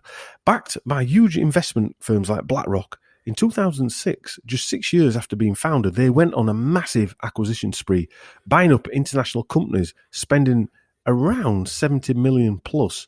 There was 1.2 million for Dubai-based research firm Siraj. In 2007, they added Palo Alto, California-based US research firm Polymetrics for approximately 17 million, Scandinavian firm Zapira for $8 million, and interestingly, German firm Psychonomics for $20 million. Psychonomics describes an approach to psychology that aims at discovering the laws that govern the workings of the mind. What the hell does that mean? Yeah, exactly. The field is directly related to experimental psychology. The word is used most prominently by the Psychonomic Society, a society of experimental psychologists in the United States and around the world. So they bought a company that does that electronically. Why would they buy a £20 million psychology company? To roll it out into a global part of their UK. The YouGov slogan is, what the world thinks. I mean, that can sound positive or negative. Yeah. Or what the world is made to think. In business, this is called consolidating the market, buying and plugging in established companies. But what I don't understand is that the two founders had no experience in online businesses, because both of them were MPs or worked in that side of it, or in this type of company, or in buy and build strategies or floating companies. They didn't have any experience in this. And I've gone and tried raising funding, and we've raised funding for certain companies. And I know that they want people on board That you rock up and say, I've got this idea for this company. I want to spend 70 million buying companies, yada, yada, yada, and float it on the stock market. They just laugh at you if you've got no experience. Honestly. They'd say, come back and bring a company. Yet this one, within a few years, is floating and buying hundreds of millions of pounds worth of businesses. So where did the initial money come to set it up? That's what I want to know. And 5 short years after, it floated on the AIM. Now, that's not unusual, but why would massive investment houses like BlackRock and Standard Life, bear in mind, Zahawi had also worked for 2 or 3 companies that were owned by BlackRock and Vanguard and Standard Life and all these other companies. And they now invested money in this, which basically meant that they could buy £100 million of the companies. YouGov are also partners of the World Economic Forum, surprisingly. I mean, who'd have guessed that? So they're doing data research for the World Economic Forum and Slughead Schwab. For all you Man U fans out there as well, Manchester United are part of World Economic Forum. Oh, yeah. How does that work? Yeah. Well, they're just one of the partners. They fund them. Right. They give money to World Economic Forum. Right. So anybody, and this is one of the reasons why I don't watch sport, because all these sports companies are all part of this. So anybody who goes and watches Premiership and whatever, it's all hijacked. It's all controlled. So YouGov, all to control and convince people that other people are thinking a certain way. And YouGov are used by the government and have been during the current propaganda campaign. Some side notes, just to make the waters a little murkier, YouGov have partnered with no other than Imperial College London, which is at the centre of this mass mental manipulation. This is what their release on the Imperial College website says. We're tracking how people across the world are responding to the nonsense pandemic. Our global survey, launched in partnership with YouGov the first week of April, is collecting fortnightly data from 29 countries, 29, interesting number, to explore the public's attitudes and health behaviours as the situation evolves. Through this survey, we're monitoring how compliant individuals are with COVID-19 safety measures, such as self-isolation and avoiding unnecessary travel. Well, Zahawi couldn't go to America, so that's avoiding unnecessary travel. We're also looking into a range of other relevant behaviours and measures, from hygiene to quality of life. I like where they say that. You see as well, that says data collection. So the Minister for Vaccine Deployment and shareholder of YouGov is working for a company funded by the Wellcome Trust, the Gates Foundation, GSK, BlackRock, Vanguard, and many, many more. They have also several SAGE members from ICL pushing the nonsense narrative. I could go on, but I won't on this part. What were you going to say? Sorry, Chris. Yeah, no, I was just going to say that bit there sounds like my suspicion earlier on that it's a data collection company. Oh, it's a data collection company. No, but that's what it does. What I mean is they said that they get 12 million people and questionnaire them. That sounds like they're just actually taking people's data and the things that they do. Scraping data. Yeah, exactly. Yeah. So they put something out there. Like I've said this, I thought this from the beginning, Dom, where they put something out there and they see the reaction on social media. And then that's the data that they're gathering. Yeah. Should we wear masks? Yeah, exactly. Like you said earlier, he says, I don't think we should have vaccine passports. And you'll immediately get a load of responses at that, won't you? But once vaccine passport's out there, it's on its way. There's no two ways about it. The slogan is, what the world thinks. So that doesn't say we're not going to make them think it. Yeah. So that's what that could mean. So they could also be part of. It could be on the surface that people apply online and become a member of YouGov and be part of all this. But then what they could be doing as well by buying all these companies is forming what people are thinking. So when you see Jeremy Vine talking nonsense, he's part of that trick. Or just we need to push a bit more in this area, or push a bit more in that. Exactly. As we saw with Susan Mickey and all them other clowns. A bit more in Sage. Yeah. I think the clue's in the name. I mean, YouGov. How would they get away with calling a name if you're not a government department? How's it called YouGov? Yeah. It's not u.gov, it's YouGov. Yeah? Yeah, it sounds totally government run, doesn't it? They actually work for the government as well. So not just private companies, but they work for the government. So you won't get away with that. You know, if we set one up, call it whatever, Finance Gov, you'd probably get a visit. They are, in my opinion, grabbing data, and they're all over this, what's going on now. And it probably gets away with it because, to me, it looks like an intelligence setup, which we'll come on to with some of the people that are involved, as we shall see in a moment, when we have a look at a few of the characters involved in starting up this company, with the apparent founder and shareholder, Stephen Shakespeare, or to give him his proper name, Stephen Kukowski, which there's a strange link with one of, it looks like Zahawi's family members later on with this guy as well. But Stephen Kukowski, or Stephen Shakespeare, born in 1957, is the German-British co-founder and CEO of YouGov. In 2012, Shakespeare was appointed as chairman of the Data Strategy Board, the advisory body that was set up by the government to maximise value of data for users across the UK. Yeah, of course it will. In October 2012, the Department for Business, Innovation and Skills at the Cabinet Office ministers announced that he would lead an independent, I like these independent reviews, don't you, Chris? An independent review of the public sector information. And it's called the Shakespeare Review. What a nice name. Made up review. Made up review. And it's called the Shakespeare Review. More. But you look at these facts, these are all these data collection things set up in 2012. What shenanigans is going on now wouldn't be able to happen without all this data collection, would it? It'd be the struggle, wouldn't it? They would, because it's literally that is what's running this whole shenanigans right now.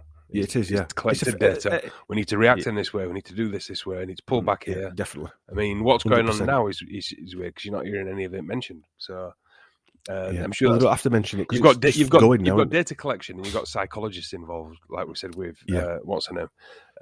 So you can see what's going on, can't you? It's just manipulation. Yeah.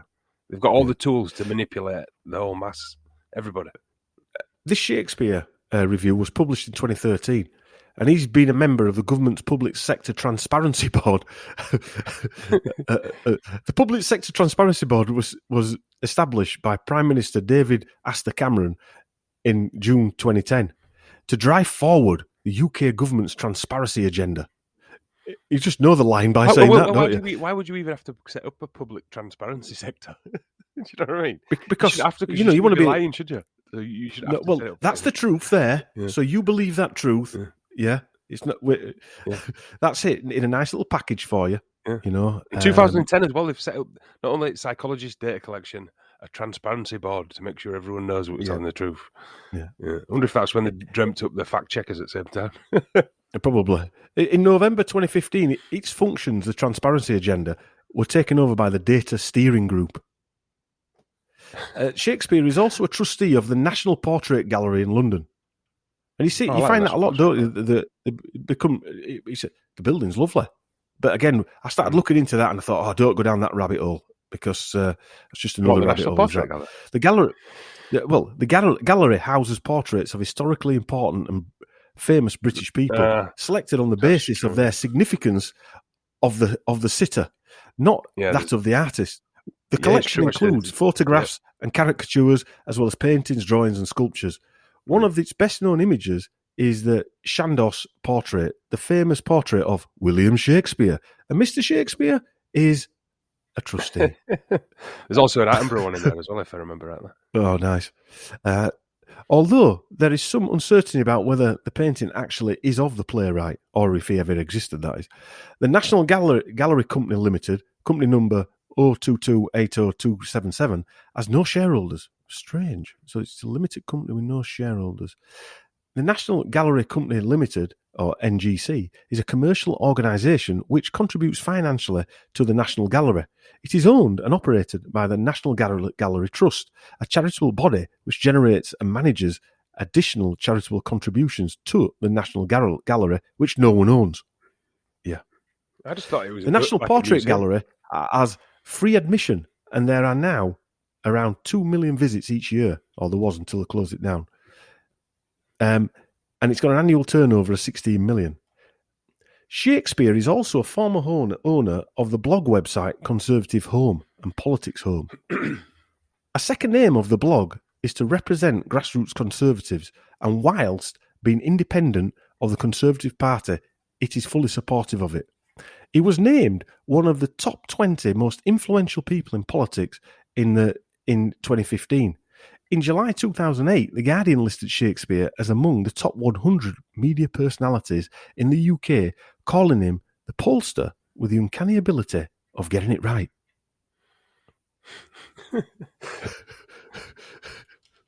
How do they vote someone in like that who you've never heard of, ever? Well, I'm going to go into a bit more of his background in a second. That was sort of like a brief. But on a side note, Conservative Home is a British right-wing blog. Remember, it's right-wing and he owns it, yeah? Which supports, but is independent of the Conservative Party. It was first established by Tim Montgomery in 2005 with the aim of arguing for a broad conservative spectrum, which is serious about social justice and fair competitive economy. In 2017, the blog stated that it gets over 2 million unique visitors a year. So it's not a blog, really, it's data collection. In 2009, Lord Ashcroft, then Deputy Chairman of the Conservative Party, took a 57% share in politics at home. I won't go into that one because it's taking me off this subject. So this guy, he runs a right-wing blog and works for the government. Shakespeare was born Stephen Kowalski in 1957, where his German father, a journalist, was the German press liaison officer at the headquarters of the British Army of the Rhine. Right? Which already sets off alarm bells to me about this family. Anyone who was a press officer in West Germany in 1957 to the British Army was more than likely an intelligence operative. Yeah, had to be. In fact, his dad was the German press liaison officer at the headquarters to the entire British Army of the Rhine. When he was 5 years old, the family moved to the UK, so he's another refugee, starts with nothing, who went to MI6 training school, Oxford. So they came over with no, and they went to Oxford. Stephen was also an artist, and he called himself Stephen Kukowski, then, his proper name, creating the imaginary, the Brunch Museum, together with Fluxus artist George Brecht, first exhibited in London in 1976. Right, not familiar. Around the time that Zahawi was fleeing Iraq. George Brecht, he's another interesting character. He was called George Elias MacDiarmid and was an American conceptual artist and avant-garde composer. He was a key member of and influence on Fluxus, the international group of avant-garde artists centered around George Massinius. He was a professional chemist also who worked as a consultant for companies including Pfizer, Johnson & Johnson, and Mobil Oil.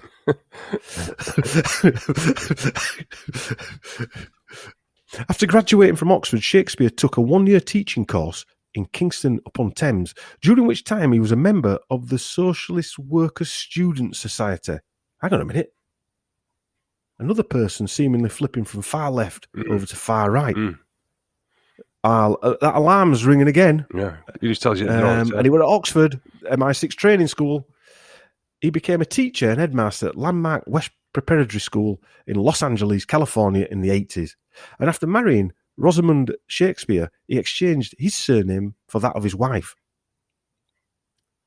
After returning home to the UK from the US, he taught at Charles Edward Brooks School, secondary school, in Lambeth, where he used his original family name, Kukowski. It's starting to sound sinister to me. Well, why constant change of names? It's always suspicious when you start ditching names and using. I don't know anyone who's ever done that. Do? No. I don't know somebody who did it because they'd fallen out with the family. But I mean, you're talking to somebody who lived in a village. You know what I mean? He didn't go to Oxford or out like that. He went to Sallynook. He was critical of educational practice in Lambeth, and even his Standard published his criticism. So again, he's working for Archer. He's left wing, then he's right wing. He's one of the top 500 people. He's now a journalist as well, like a Mockingbird-esque type journalist. He became involved in politics using the name Shakespeare, first as a political commentator and then as Archer's campaign director. So he's not just Archer's helper. He's the guy running the show. He was also the Conservative Party pollster in the 1997 general election. Shakespeare was a Conservative candidate for Colchester, although he lost. During the campaign, Margaret Thatcher, against whom he had demonstrated as a student 17 years earlier, came to Colchester to support him in his attempt to win the seat for the Conservatives. Right. Who is this guy to get Thatcher out supporting him? Yeah. An article read, Stephen Shakespeare has the unrivaled ability to understand and predict political outcomes. Within a year of founding market research and polling company YouGov, he scored a major coup by predicting the 2001 election victory for Labour to an accuracy of 1%. Shakespeare's reputation as a fearsome innovator and businessman equals his political ability. YouGov has acquired major investment and now operates in the USA. Sounds like sheep dipping, persona building type stuff. Yeah. In July 2008, The Guardian listed Shakespeare, as I said, among the top 100 personalities. This again, we've heard this over and over and over again, haven't we? I'd never heard of this guy until I did the research into Hancock, actually. I heard of him then. I mentioned him in Hancock 1. And some of the other characters come into play via YouGov, which also then add oddities again to it all. Catherine Margaret Aston, who is now Baroness Ashton of Upland, and her husband, Peter Kellner, who is the former president of YouGov. And Kellner was a political analyst for the BBC current affairs programmes. Kellner was engaged by YouGov's founders, Shakespeare and Zahawi, to become chairman in 2001 when it floated for £18 million in 2005. Kellner then owned 6% of the company. He's married to Catherine Aston, Baroness Ashton of Uplands, a Labour Party politician and the first and former High Representative of the European Union for Foreign Affairs and Security Policy. So she's quite a big hitter, this woman. This is where politics start to go mental. We have two Conservatives, Zahawi and Shakespeare, both protégés of Lord Archer, both apparently approaching Mr. BBC to be chairman of YouGov. Baroness Ashton worked for the Campaign for Nuclear Disarmament, CND, as an administrator in 1982 and was elected as its national treasurer and subsequently one of its vice chairs. MI5 and MI6 was heavily involved in the infiltration of CND. Cathy Massiter is a British whistleblower and former member of MI6, revealed that the British Security Service carried out surveillance on British trade unions, civil rights and organisations and the CND. This Baroness Ashton, she is a socialist through and through. Like Mickey, documents seen by the Daily Mail on Sunday, she was a member and she went to Communist Party meetings. Some think that CND, Greenpeace, etc. was set up by Tavistock, don't they, and MI5 as a front to control the opposition, in fairness. In fact, in a Time story in 2009, intelligence documents show that British domestic intelligence agency MI5 had tagged Peter Kellner, this woman's husband, and his wife as communist sympathisers because of their anti-apartheid activism and long-term involvement with the Campaign for Nuclear Disarmament, considered a subversive movement. Kellner, who, like his wife, denied involvement with communist groups, and revealed that he was approached by a KGB operative at the 1984 Labour Party conference in Blackpool, which he was covering for the left-wing New Statesman and Society magazine. The KGB operative appears to have been Yuri Kudinov, who was a Russian, obviously, newspaper correspondent. Today, Kudinov chairs Russia's National Reserve Bank, because that's what you do when you're a newspaper reporter. A private corporation owned by KGB veteran Alexander Lebedev. You remember Lebedev? Yeah. It was Boris's mate who went to them private parties in Italy, where everything goes. Kellner revealed that Kudinov took him out for dinner in Blackpool, and the two of them met again on at least two other occasions. I think you'd remember when you met a Russian KGB operative, until Kellner declined more regular contact. Of course he did. In 1985, Kudinov was one of the 24 Soviets expelled from the UK on allegations of spying. The 24 were named by the Soviet KGB Colonel Oleg Gordivsky, who had defected to the UK earlier that year. He'd been a double agent since 1966. So, Baron Ashton has also been to the World Economic Forum. Not bad for a communist. Mind you, this is communism that we're going through. Or as the Rise Above guys call it, the Soviet Union. I like that. So to summarise on Shakespeare, I have several questions about this Shakespeare character. There is hardly any real info about him, and yet he is apparently one of the most influential people in the UK. Why did he change his name to Kowalski, from Kowalski? Who was his father? Did he work for Cold War in the intelligence services? Did Shakespeare work for the intelligence agencies, infiltrating the far left as a member of the Social Workers Student Society? He then flipped and went Tory. Not just Tory, but far-right Tory, helping the corrupt Baron Archer run for mayor. He also ran as a Conservative candidate.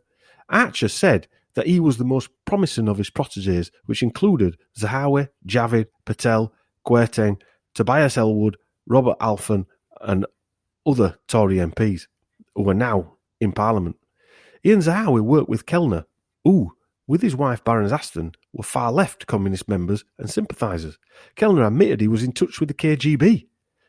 So Shakespeare went from far-left member to owning and running far-right Tory conservative blogs to working with far-left communists at YouGov. None of this makes sense, does it, Chris? No. Unless he's got a split personality.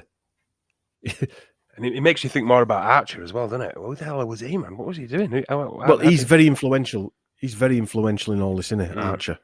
I think either he were coerced into doing it because that's probably why he got thrown in Nick, because he was probably fighting against something or whatever. And they said, "Well, this is it. We've got this on you now. We kept you out of jail, so you'll do what we say." Then he stuck two fingers up, or they've just thrown him under a bus for some reason. He's vanished, hasn't he, after that, really? I mean, he brought on a couple of more books, but you don't see a mention of him anymore. This could all be a coincidence, Chris.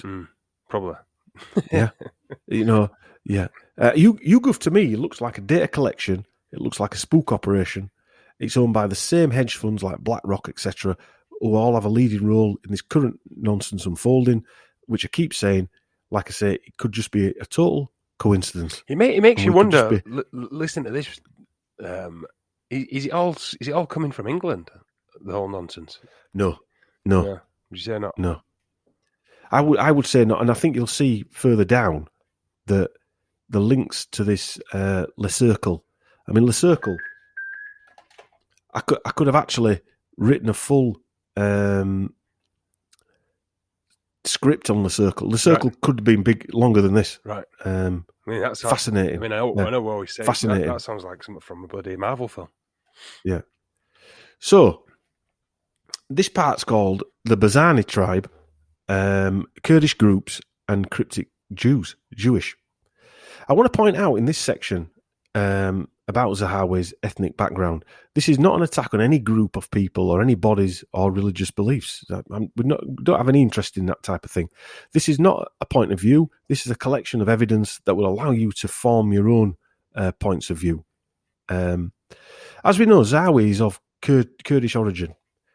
That is mainstream knowledge. You know, we're not making that up. He's a Kurd. But there are a few different religious groups within the Kurdish population with different ethnic backgrounds and religious beliefs, which I didn't understand that. I thought they were all like Muslim, and that's my narrow-mindedness. I'll be honest, I don't know that much about it, to be honest with you. Yeah.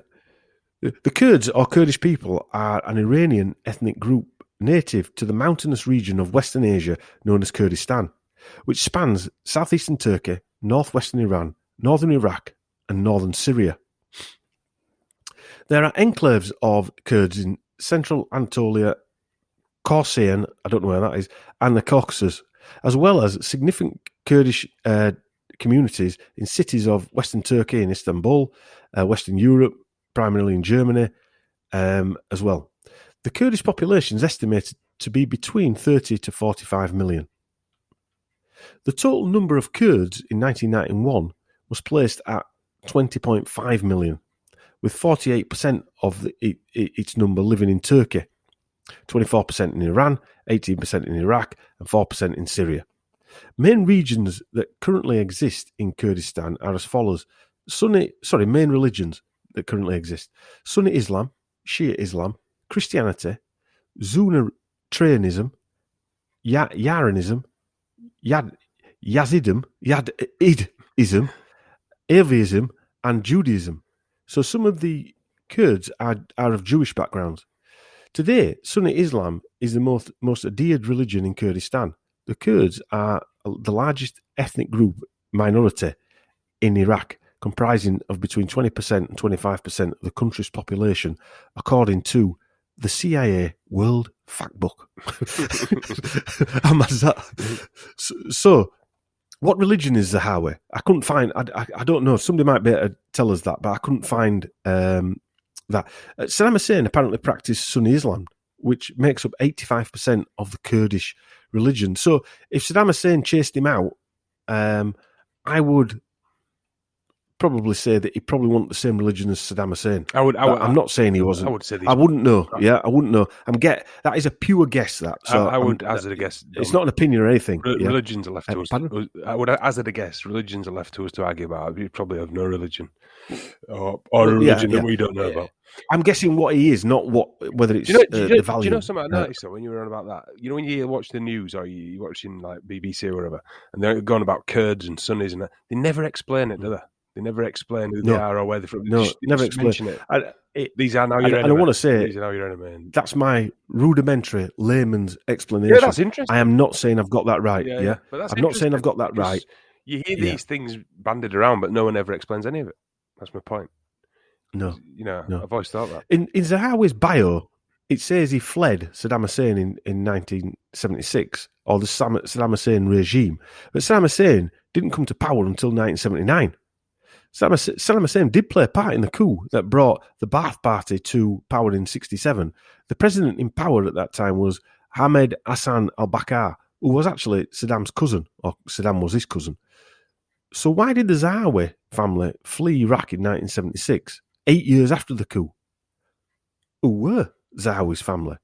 Most people will not know that Zahawi's great-grandfather was also one Nadhim al-Zahawi, whom Zahawi was named after. His grandfather was the governor of the Central Bank of Iraq. Dun, dun, dun. He had his name on the He had his name on the dinar notes, and we know who owns the central banks, don't we? So you see, it is in the bloodlines. It's all in the bloodlines. Always goes back to those bloodlines, and we'll come onto them a little bit next. But yeah, when I was looking at this guy, I'm thinking, why is this guy in this position of power now? And I'd like to thank Sam for that, to be fair.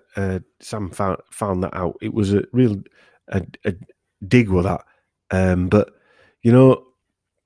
that was one of the big dot connectors for me, that one. Because if your grandfather was the governor of a central bank, then that's quite a big story, is that.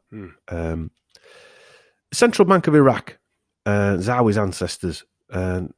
After World War I, Iraq's monetary system was administered by the British Mandate of Mesopotamia until 1931, when the Iraq Currency Board was established in London to issue the new Iraqi dinar and maintain its reserves. So basically, the stolen reserves, and the central bank would run from Britain. I wonder where that would run from and who owned that one. The Iraq Currency Board pursued a conservative monetary policy, maintaining very high reserves behind the dinar, in other words, gold, which was further strengthened by its link to the British pound. In 1949, the Currency Board was replaced by the National Bank of Iraq, which had been founded 2 years before on November 16, 1947. The National Bank of Iraq became the Central Bank of Iraq in 1956.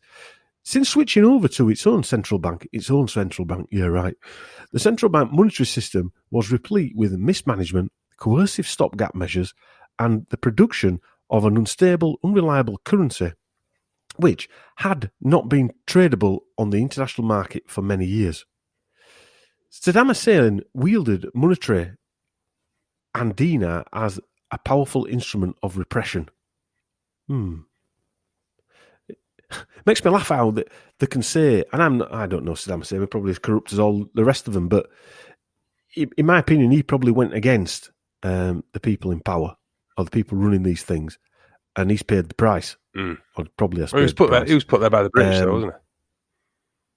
Well, no, he wasn't put there by the British. There was a coup. Now, that could have been backed to change things in Iraq.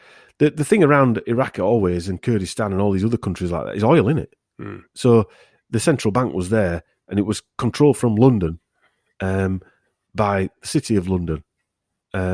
So anyway, the British pulled out. They control the bank. That's it. That's all they want.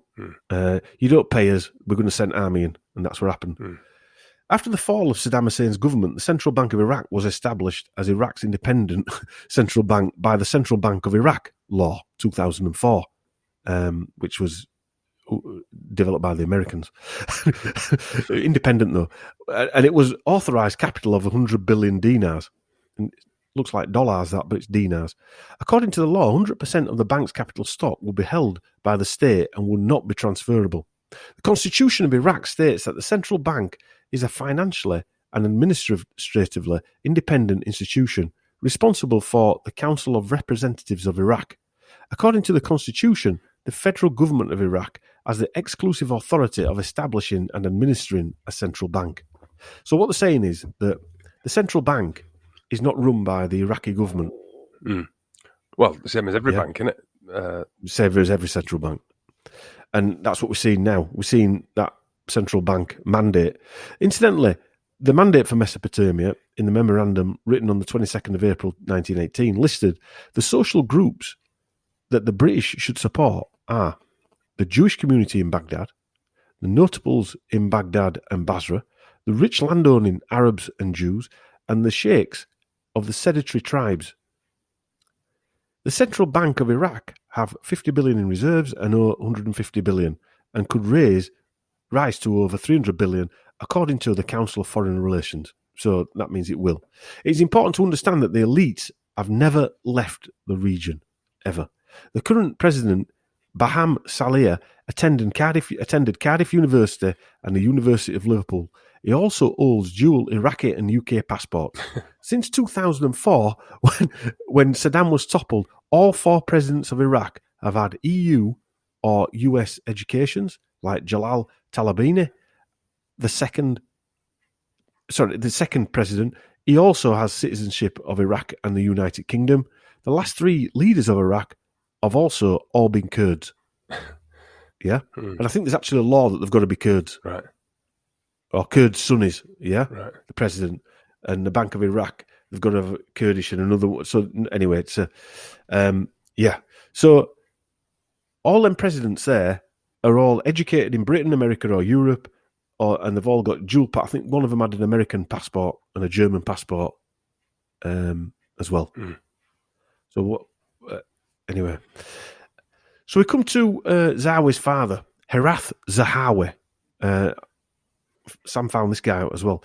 Herath Zahawi, the father who once declared bankrupt because he put his family house on number 7 red, but still managed to put his 2 kids through private school, etc. Bankruptcy is a wonderful way to get someone to do something for you, like I said, especially for old friends back home.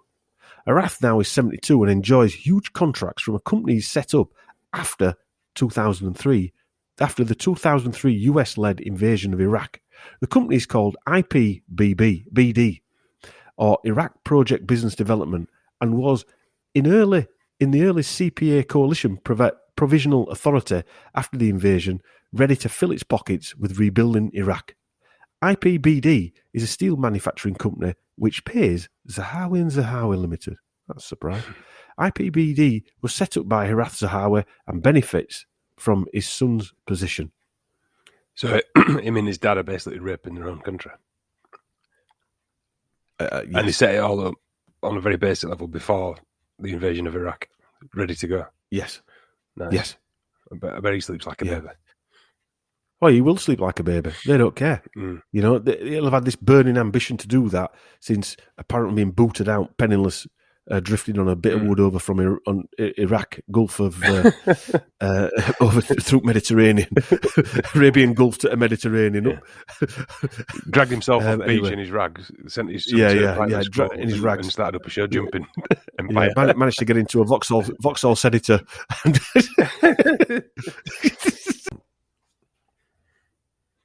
Right, so now we're going to go into Zahawi's links to a group of people from Kurdistan called Barzani. And these are Zahawi's powerful friends, and he's mates with this prominent, powerful family, the head of which is a guy called Masoud Barzani, who was president of the Kurdistan region of Iraq from 2005 to 2017. Barzani was born in the self-declared Republic of Mahabad and succeeded his father, Mustafa Barzani, as leader of the KDP in 1979. Nekhiravan Idris Barzani is now president of the Kurdistan region. I think it's his nephew. It is his nephew. The Barzani tribe is a term for both Kurdish Barzani tribe and for the confederation of various neighbouring tribes inhabiting Barzan in the Kurdistan region of Iraq. The Barzan tribe is mostly Naqshbandi Good luck with that one. and one of I got that one, and one of the most influential in Kurdistan. It is furthermore claimed that the tribe converted to Islam, and it also has Jewish members as well. The Barzani family is a ruling power family of Kurdistan, and Zahawi, as I said, is big mates with the Barzanis and has been since the mid-90s, although I actually think that is this related in some sort of way family-wise, but I didn't find anything out that. That's just me. That's my opinion. The Barzanis are basically the rulers of the area. In fact, they've been rulers for centuries. The Barzani family have been the de facto rulers of the Middle East Autonomous Kurdistan region, based in the mountains of North Baghdad, Iraq. Members of the Barzani family allegedly control a large number of commercial enterprises in Iraq Kurdistan with a gross value of several $1 billion, although no evidence of such ownership by Masoud Barzani actually exists. Masoud's son is Prime Minister of Kurdistan as well, and as I said, his nephew is president. So you could hazard a guess they do own all those things. It is thought that some of the Barzani family converted from Christianity to Muslim in the 19th century, and some from Judaism as well. In fact, some of the Barzani family have the Star of David on their headstones in Israel. Right. Like, there's a guy called Moshe Barzani, or Barzani, was an Iraqi-born Kurdish Jew and a member of the Lehi Freedom Fighters of Israel, an underground movement during the Jewish insurgency of Palestine, or in Palestine. The Barzani family, have also used the KGB, CIA, Mossad, and MI6 support. And Kurdistan has rich oil reserves. In an article in The Guardian from the 14th of December 2016, the headline read, MP stands to make $1.5 million from Kurdistan Oil Company sale. A Conservative MP will receive a payout of nearly $1.5 million if the sale completes of the Kurdistan Oil-based company, for which he has worked since July 2015, alongside representing his constituents in Stratford-upon-Avon. Nadhim Zahawi, who acts as Chief Strategy Officer for Gulf Keystone, was granted performance units on Monday, shortly before it emerged that China's state-owned oil company, Sinopec, was in talks to buy the company, which is currently valued at $350 million. His stake and that of two other directors would be worth 2% if the business is sold in the next year, valuing the overall holding at least £7 million. That is. The MP's share would amount to about 1.4 million, a fifth of the director's pot. Zahawi joined Keystone, or Gulf Keystone, in 2015 last year as Chief Strategy Officer. He earns a monthly salary of £20,125, which is over 240 grand a year. He has also been receiving regular bonus payments of up to £26,000 for advising the company. The MP is also a member of the Foreign Affairs Select Committee and has led a series of visits by British MPs to the politically sensitive Kurdistan region. Last January, Zahawi organised, last January being when he was the Chief Strategy Officer, member of the Foreign Affairs Select Committee, he organised a visit to Kurdistan for Boris Johnson. now the Foreign Secretary, after which Johnson called for closer ties between the UK and the region. Now, that's a surprise, isn't it? A few months later, Zahawi hosted a meeting in the region's capital, Erbil, for British politicians and the Kurdistan president, Masoud Barzani. So that was a story in, The Guardian from 2016. Mm. So you could say he's pretty well tied in with this ruling family. In fact, I found a Zoom call or the transcripts of a Zoom call, which was a conference call that included the Prime Minister, Masoud Barzani, and ex-British Prime Minister Sir John Major, and Nadhim Zahawi MP. The Kurdistan representation is in partnership with the APPG on Kurdistan region, marks the 30th anniversary of the Kurdistan uprising and Sir John Major's Safe Haven initiative. If you remember back to that Jeffrey Archer charity, it was all around that type of thing. Nadhim Zahawi took part in the event and shared his experience as a young Kurd who campaigned and marched in London against the tyranny and genocide that was committed by Saddam Hussein's regime. I think he learnt quite a lot from Saddam, don't you? He said, "I will never forget those scenes of the mountains after Saddam's army had been pushed back from Kuwait and the Kurdish people had risen up for their rights but were being attacked by that tyrannical dictator," he added.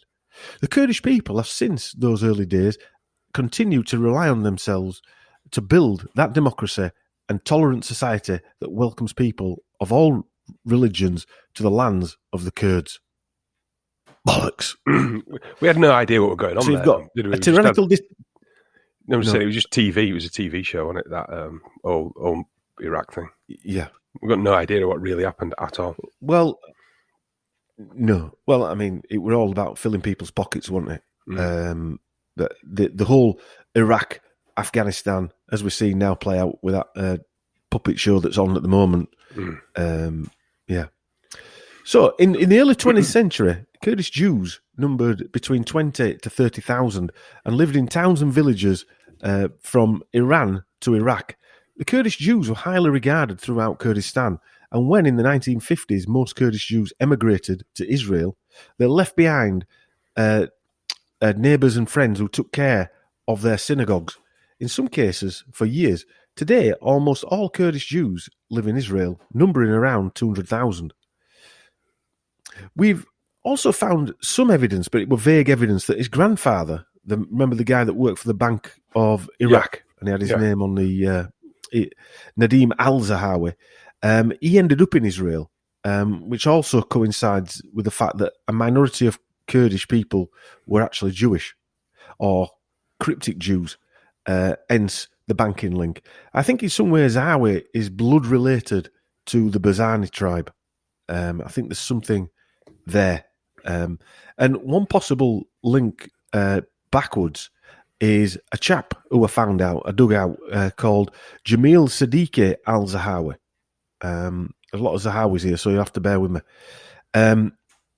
Zahawi, though, didn't seem like a very prominent name. It weren't like Smith in Britain or Jones in Wales type of thing. But one possible link to Zahawi I found, or his ancestry, that could explain that bloodlines from famous Kurdish people was a poet and philosopher called Jamil Siddiqui al-Zahawi.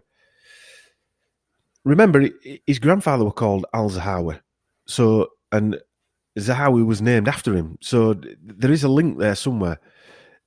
They must have dropped the al when they came to the UK in 76. And this guy was regarded as one of the greatest contemporary poets of the Arab world and was known for his defence of women's rights. Jamil Siddiq al-Zahawi, born in 1863 in Baghdad, is descendant from a prominent family of Kurdish origin. His father was a mufti of Iraq and a member of the scholarly Baban clan. His father, who was partial to Jamil's intelligence, decided to raise the boy himself. His father taught him poetry from a young age and encouraged him to develop an inquisitive mind. He was raised in Baghdad, where he was initially educated in the Kutab, or a Quranic school. He did not receive a formal education. Instead, his father engaged private tutors, remind you of anybody here? Private tuition? To teach him science, rhetoric, and grammar. He may have gained some formal education in jurisprudence, which is law, logic, astronomy, and exegesis, although details I couldn't find any, a bit sketchy. However, it is clear that he was mostly self-taught using books, especially translations of European works on science and philosophy. Through his father, he participated in Baghdad's literary society by attending majals, which are social gatherings of the literary elite. In 1896, he was invited to Istanbul. That's you just get invited to Istanbul. And between 96 and 1898, he based himself in Istanbul, but also travelled to Yemen on an imperial decree as part of a delegation to carry out reforms. In Istanbul, he was appointed Professor of Islamic Studies at the Malaki School and Professor of Arabic Literature at the University of Istanbul. Not bad for somebody who didn't attend school, Chris, that is it? While in Baghdad, he was exiled for his outspoken views by the despotic Hamidi regime and forced to return to Istanbul in around 1908. In Istanbul, he worked for the Committee of Union and Progress, also known as the Young Turks. The Committee of Union Progress was a secret revolutionary organisation and political party between 1889 and 1926 in the Ottoman Empire of the Republic of Turkey. It is well known that the Young Turks were supported by Britain and the British Secret Services. After Iraq's independence in 1921, he was elected to Parliament twice and appointed in the upper chamber. He also had the opportunity to read Arabic translations of Western poetry and works by Shakespeare. Who would have thought that a possible relative would be working with a man from MI6 who changed his name to Shakespeare nearly 70, 80 years on? Is that just another one of them weird... Just one of those weird... clues in a Scooby trail? Yeah, it means nothing but everything. It's strange, that, yeah, you know? It's like, it reminds you of what is it, the Garraway one, doesn't it? It's just weird words that just keep... It does, yeah. Yeah, the Draper, yeah. As I said, his father was a mufti of Iraq and a member of the scholarly Baban clan. The mufti is an Islamic jurist qualified to issue non-binding opinion, fatwa, on a point of Islamic law, a sharia. The act of issuing fatwas is called ifta. Muftis and their fatwas played an important role throughout Islamic history, taking on new roles in the modern era. If you remember that, who was that guy who wrote that book? He got a fatwa put out on him, and they made out that it was a death threat, didn't they? Salman Rushdie. But in reality, yeah, it's not a death threat; it's an opinion. Well, all the time. What was it? Is it really? So it's just, you're right. Yeah, but it says here a non-binding opinion fatwa, because they made out it was every Muslim wanted to kill him. Do you know what, Dom? Just quickly, just listen to this. It just fills you with proper sadness, doesn't it? Of, you know, when you listen to all this richness of like the Islamic world, and it's just it's gone on it. I mean, I went to Egypt in 1990, and used to like to get the hippie trail bus from Alexandria to Dahab down the south to go snorkeling or wherever, and I don't know. It's just really sad, isn't it? Now, all this rich history and all this learning and all this stuff, you know, and now our view is destroyed. Our view is now that they're just a bunch of terrorists. It's disgusting, isn't it? It's just horrible. It is disgusting. And then now, what's going on now, all people do is try to get onto an aeroplane that's about to take off and stand on the roof of it. You know what I mean? Yeah, exactly. It's just been it's just disgusting. How they've been portrayed now. It's horrendous. And I remember it happening because it went from Russia. We hate the Russians to True Lies came out, and the bad guy was a Muslim terrorist with bomb drowned him. A rocket launcher. And it literally happened overnight, didn't it?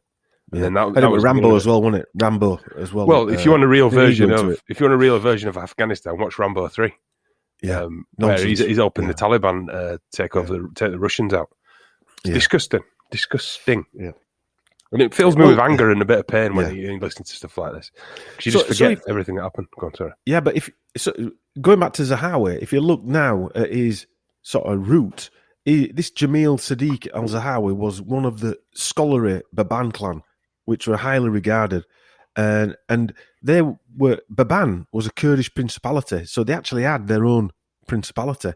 from the 16th century up to 1850. The modern city of Sulaymaniyah was built by Baban in 1784 and served as their capital prior to the founding of the city.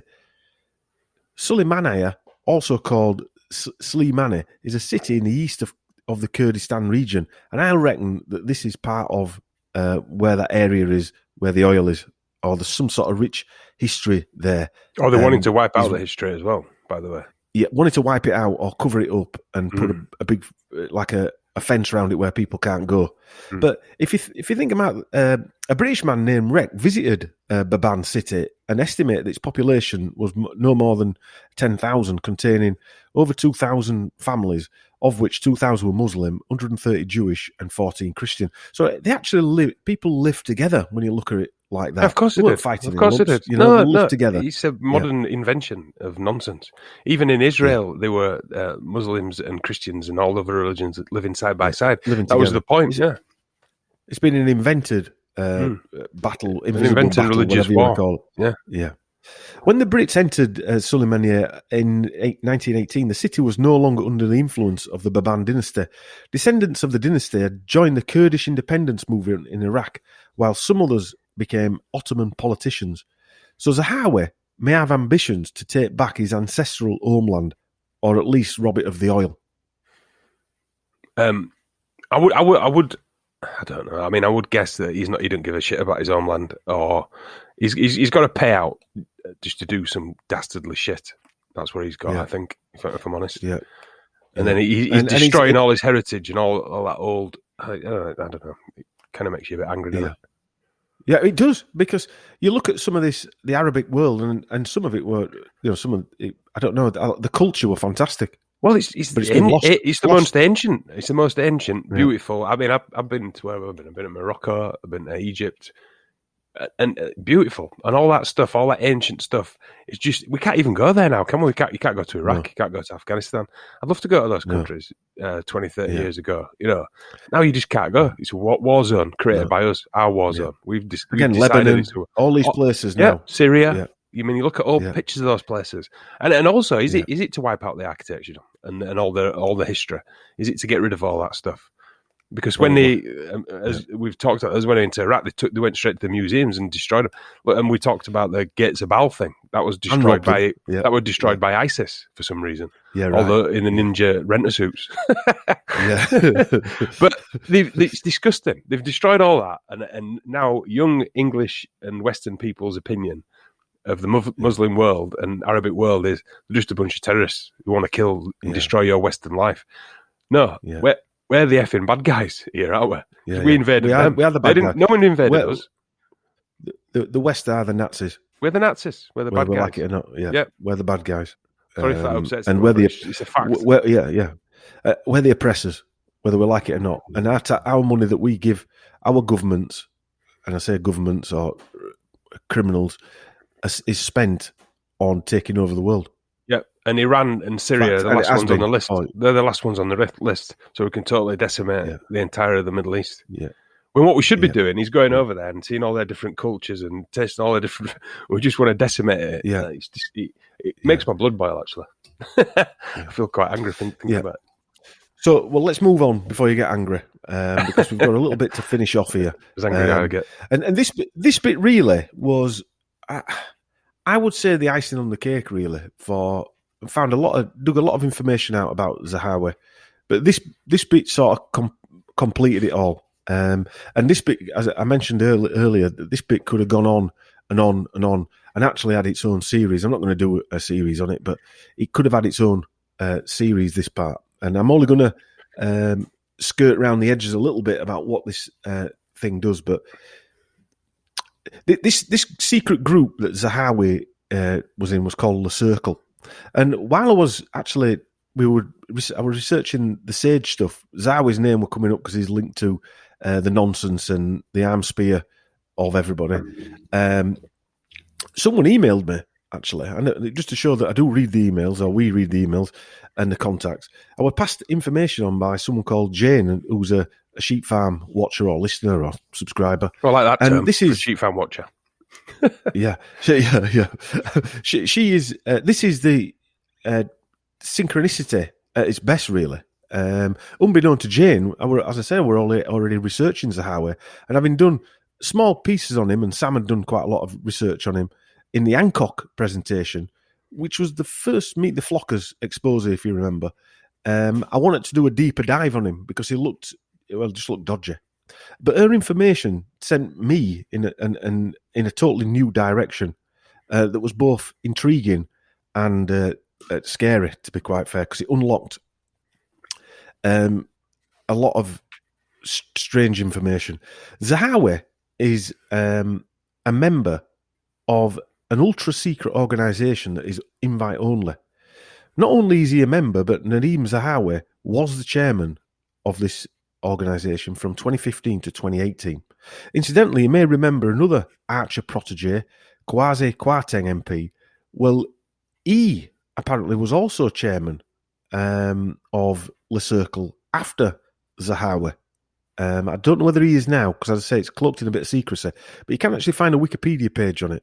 And in 2008, he received financial assistance from Le Cercle, did Kwarteng, to attend a conference in Washington. And in 2019, he was funded by the same group to attend a meeting in Bahrain. Bear in mind, he's an MP when he's doing this. MP where? Whereabouts is he? Do you know where he's an MP? I've never heard of him. That's what I find interesting. He's a member of cabinet. I mentioned it earlier on. What his position, I've forgotten now. But he's a member of the cabinet. But it's funny, these guys in these secret things, even like Zahawi, you'd never heard of him, had you, until recently. And, you know what I mean? They kept under the radar, but they're in secret. I've never even heard of I've never heard of Le Cercle either, to be honest. No. But this organisation, like a few others we've sort of uncovered or covered, whatever you want to call them, like the Hackett one, in the Boris one, which was basically a spy network operating without the usual handcuffs and red tape of government, blindfolded. That's the real power, though, isn't it? That's the real clout, isn't it? The unseen hand, or whatever you want to call it. Yeah, the people behind the curtain. They are operating behind the curtain, then bringing about policy changes, acting out espionage against us. And this group has been linked to assassinations and murders, which is the same sort of thing, child trafficking, banking corruption. It is also part of the Opus Dei group, which is the religious Roman Catholic sect, stroke army, etc., etc. I have also read that this group makes the Bilderbergers look like rank amateurs. I was thinking that, I was thinking Bilderberg is just a bluff. Compared to, or was I don't think they're a bluff, but I think they're a surface thing. Yeah, but when you think, were they at one time had some clout, and then as soon as they got found out, hang on a minute, let's just move them back. Let's keep that one fluffy and put another one there instead. Or well, the problem is they can be out there in front now, but you still don't know what they're talking about or meeting about. Just like Chatham House, just like Council on Foreign Relations, or all these places. Then you've got Le Cercle that no one's even heard of. Exactly. The group I'm talking about is, as Chris said, called Le Cercle. Most of you probably haven't heard of it, and I've got to say I hadn't until a couple of months ago. But in this section, I'm going to give you a little insight into what it is and what it does and what it's being linked with. And as I say, this whole story, Zahawi is sort of like the lead guy, but really, Le Cercle sums up everything that's going on in the world now, at this moment in time. These are one of the groups that are pressing the buttons. And make no mistake, by being a member of Le Cercle, Zahawi has thrown his hat in the ring with the black nobility, the pan-European elites, the City of London banking rulers, which is basically the Vatican, owned by the Jesuit, etc., Rothschild concerns, yada, yada, yada, as we know. We will see why this man and others are following orders from this group, and I've been for the past years. You'll see the list of MPs that have been involved. This group has now been run by British intelligence since at least 1970, and probably since its conception. It is now clear that Zahawi is not on the side of the UK population, but on the side of the New World Order and its agenda.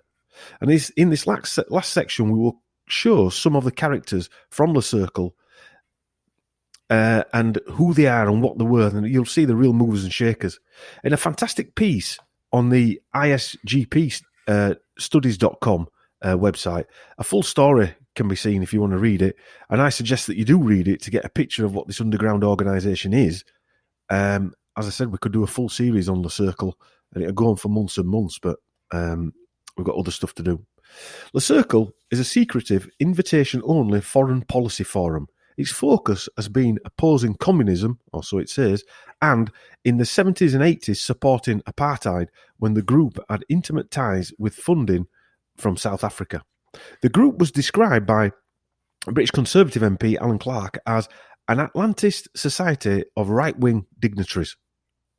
What does that mean? An article from Atlantis, the far right, yeah, but as in America, Britain, an article from a guy called Gary Jordan, an author of the C19 Illusion, A Cacophony of Lies, which I think you need to read that. I emailed Mr. Jordan, see if he'd do a podcast, but he said he didn't do podcasts, but you need to order the book. And this is what he said. The Circle was established in 1952-53 by Freemasons, Opus Dei, and members of Nazi collaborators. Jean Violet was a Nazi collaborator, along with former Prime Minister of France and Bilderberger Group founding member Antoine Pinay, and the last Emperor of Austria, Otto von Habsburg. So they're the three who were shoved in front of the camera, if you like, to set the Circle up in 1952-53. David Teacher, author of the fantastic book Rogue Agents from the late 80s, wrote that the Circle complex can be seen to be an international coalition of right-wing intelligence veterans working internationally to promote top conservative politicians who would shape the world. Shape the world. Shape the world. Not shape Britain, shape the world. Germans Konrad Adenauer and Franz Josef Strauss were also co-founders, and reconciliation between France and Germany was an important goal. John Eugene Violet was a lawyer and spook, described by David Teacher as the right-hand man of Antoine Pinay, or Minder. Violet worked for the SDECE, French intelligence services, and was an influential behind-the-scenes actor in post-World War II Europe. Violet also worked with Opus Dei, another group cloaked in secrecy, with members scattered around throughout governments, banking and business, and probably army and etc. Opus Dei, which means in Latin, work of God, is a Roman Catholic lay and clerical organisation whose members seek personal Christian perfection and strive to implement Christian ideals and values in their occupations and in society as a whole. Theologically conservative, Opus Dei accepts the teaching authority of the Church without question and has long been the subject of controversy. It has been accused of secrecy, cult-like practices and political ambitions. Sounds Jesuit, doesn't it? It sounds like the same thing. It is, yeah. Konrad Adenauer, Chancellor of West Germany, apparently established a good working relationship with the British military authorities. Franz Josef Strauss fought for Hitler, and after the war, he served as translator for the US Army. So flipping sides, we see this a lot. He served himself until after the war, when he started using his middle name, Joseph. So it was called Franz Straub, and started using his middle name. Again, we see that name changing as well. Just to give us a taste of what Strauss was like, Strauss stated in a letter to The Hague in March 1957, I think you now know how I personally think about the frontline units of the Waffen-SS. They are included in my admiration for the German soldiers of the last war. The Circle is a fascist organisation and has been linked to satanic rituals involving children, and also linked to Marc Dutroux, the Belgian child abductor. Wow. Here's again what author Gary Jordan said in a blog about Zahawi in a piece called The Dark Fascist Connections of the UK's Vaccine Minister, Nadhim Zahawi. And I'm going to read this out word for word, so... More troubling than any of this is the connection between Le Cercle's Bonvoisin and Boignart's, they're two people, I've got the pronouncing, I've probably destroyed that, and the well-known marked the true child abduction and murders that rocked the nation of Belgium in the mid-1990s. Soon after Dutroux' arrest, and with the eyes of the public planted firmly on the case, many witnesses began to come forward to speak of abuse at the hands of the paedophile ring, which they had attempted to report in the past, only to be ignored and rejected. That never happened. It became very apparent that the lowly Dutroux was part of a much wider network of child abusers in the country. Dutroux himself has on many occasions stated that he was involved in the kidnapping of children as a means to earn money via trafficking, and that he would subsequently supply powerful and wealthy individuals with abducted kids. Several victims would begin to give testimony and named some of Belgium's most powerful men, such as police commissioners, judges, bankers, and politicians. The witness testimony that came forth from the victims of the Belgian paedophile cult was solid and immensely credible. Some who were interviewed had indeed known each other as part of the networks that they were dragged into as children. But at the time of the testimony, none of them had been in contact with each other for years and were unaware of the others' accusations. During their interviews, 5 of the witnesses named Le Cercle members Baron de Bonnevision and Paul van den Boyaert as their abusers and described an entrapment and blackmail operation in which high-target individuals were raping underage girls. Indeed, on a side note, this raises further questions about Nadhim Zahawi's involvement with another group, this one made up of primarily wealthy businessmen in the form of the so-called charitable trust in the UK known as the President's Club. Zahawi attended a men-only dinner organised by the now-defunct charity in 2018, in which female staff reported they had been subjected to sexual harassment and touched inappropriately. It was also visited in 2008 by serial paedophile Jimmy Savile, and in 2010 by Italian businessman and former Jeffrey Epstein associate Flavio Briatore. And he continues, at every stage of Le Cercle's existence, there is found to be major controversy, criminality and corruption. Their membership list, past and present, reads like a who's who of the 1% and transcends nationality, political allegiance and religious beliefs. It includes American neocons like Paul Bremer, Richard Pearl and Zbigniew Brzezinski, British ex-MI6 officers like Anthony and Andrew Cavendish, former CIA directors like William Casey and William Colby, Russian politicians like Yegor Gaida and Arkady Shivenko, Israeli Zionists like Benjamin Netanyahu, Shimon Peres and Dan Meador, and Arab royalty like Sultan Qaboos bin Said and Prince Turki bin Faisal Al Saud. Shadow governments, such as the one recently led by Britain's Jab Minister, I believe, are best summed up by a man called Gene Wheaton, a former security contractor who later became an insider and began speaking out about what he witnessed while working with the Circle member Ted Shackley. As the head of the group's US affairs through the Atlantic Circle Cooperation in Miami, Florida, Shackley, a former CIA officer, represented the mentality of the participants of such shady groups. As Wheaton said, this group really believes that the unwashed masses are ignorant, that we are the people who are not capable of governing ourselves, that we need this elitist group to control the country and the world.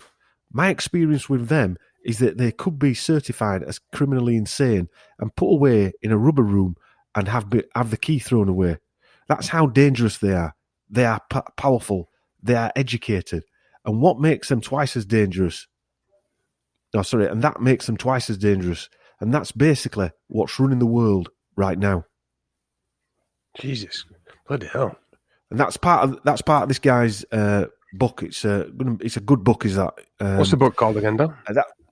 The book is called. While you look at that, the C19 Illusion, a cacophony of lies by Gary Jordan. Go on, what were you going to say, mate? No, I was just going to say, I know we talked about McGowan's book, Programmed to Kill. Yeah. And he does quite a large chapter at the beginning of that about Detroit, that whole conspiracy, that Detroit conspiracy thing. And just to say that I think he states it in the book, or it was either in my head, that the first chapter or two is quite hard to get through because he goes on about this stuff. And I'm going to reread that, and I think this is worth more talking about. To be fair, on the circle thing, because it also ties into I think it is as well. Ties into that conspiracy asylums thing. I mean, this literally to me looks like the whole answer to everything of what we're seeing now. Of what we're seeing now, all the corruption, everything ties straight back. Everything all ties straight back to this. Well, it ties to. You look at what this ties to. It ties to Vatican. It ties to banking. All these people. Like the private little boys' clubs at Oxford and Harvard and all these Skull and Bones and all these, they're offshoots of this bigger group of black nobility, the powerful pan-European elites, and old money. They're all tied together by human trafficking and paedophilia. And that keeps everybody quiet because everyone's in the club. Yeah. Even you've got to mention there about Jimmy Savile. Why is Jimmy Savile popping his head up at a meeting, a charity meeting in 2008? He's invited to the same one.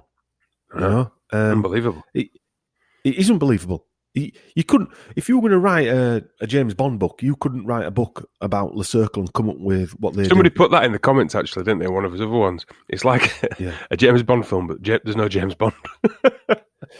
Yeah. Right, I'm going to carry on because there's a bit more on this Le Cercle. I found it very intriguing. I could have gone down this for hours, to be honest with you, but I'm sort of just touching the edges, and like you say, it probably does deserve a bigger shot. Le Cercle sample agenda from 1979, an agenda presented by Brian Crozier, noted that its goal to change the British government had been changed by the election of Margaret Thatcher, and among others, listed the following objectives. Now, when you listen to this, undercover financial transactions for political aims, international campaigns aiming to discredit hostile personalities or events, creation of a private intelligence service specialising in a selective point of view. So who were the chairmen up to this? As I mentioned, from 1953 to 71, Antoine Pinay, ex-president or prime minister of France, was it. Then his right-hand man, Jean Viollet, Voilet, was chairman from 1971 to 1980, and then this is where it changed. Then it changes. 1980 to 85 was that chap there, Brian Crozier. Who was he? Well, Brian Crozier was a historian. This is what it says about him. He was a historian, a propagandist, and a journalist. Perfect combo. Perfect combo. He was one of the central staff members of a secret propaganda department belonging to the UK Foreign Office known as the Information Research Department. Remember that one from the Sage, where they're working from the officers there now, the IRD, where, which republished and supported much of his work and used his position to insert propaganda articles into British publications. Early in life, he believed in communism as a reaction to the Great Depression and to Adolf Hitler. But he later changed his philosophy, funnily enough, jumped ship again, and worked to combat communism. Crozier worked as director of the Forum World Features, set up in 1966 by the Congress for Cultural Freedom, which had ties to the American Central Intelligence Agency. No shit. He stated in 1975 that the World Forum Features had broken all ties now to the CIA, and when he became director in the 1960s, of course it had. But the IRD was that place that were doing the shipping 1984 around the world. They were selling what? No, sorry. 1984, An Animal Farm. Right, George right. Orwell. Right. That was the department that George Orwell grasped up them people to be communists. Yeah. So from 1985 to 93, Julian Amery, or Baron Amery of Lustenley, who was Jewish and ultra-pro-Zionist, his father wrote the first draft of the Balfour Declaration, and he was also a trustee of the Rhodes Trust. Julian's son worked closely with the Rothschilds.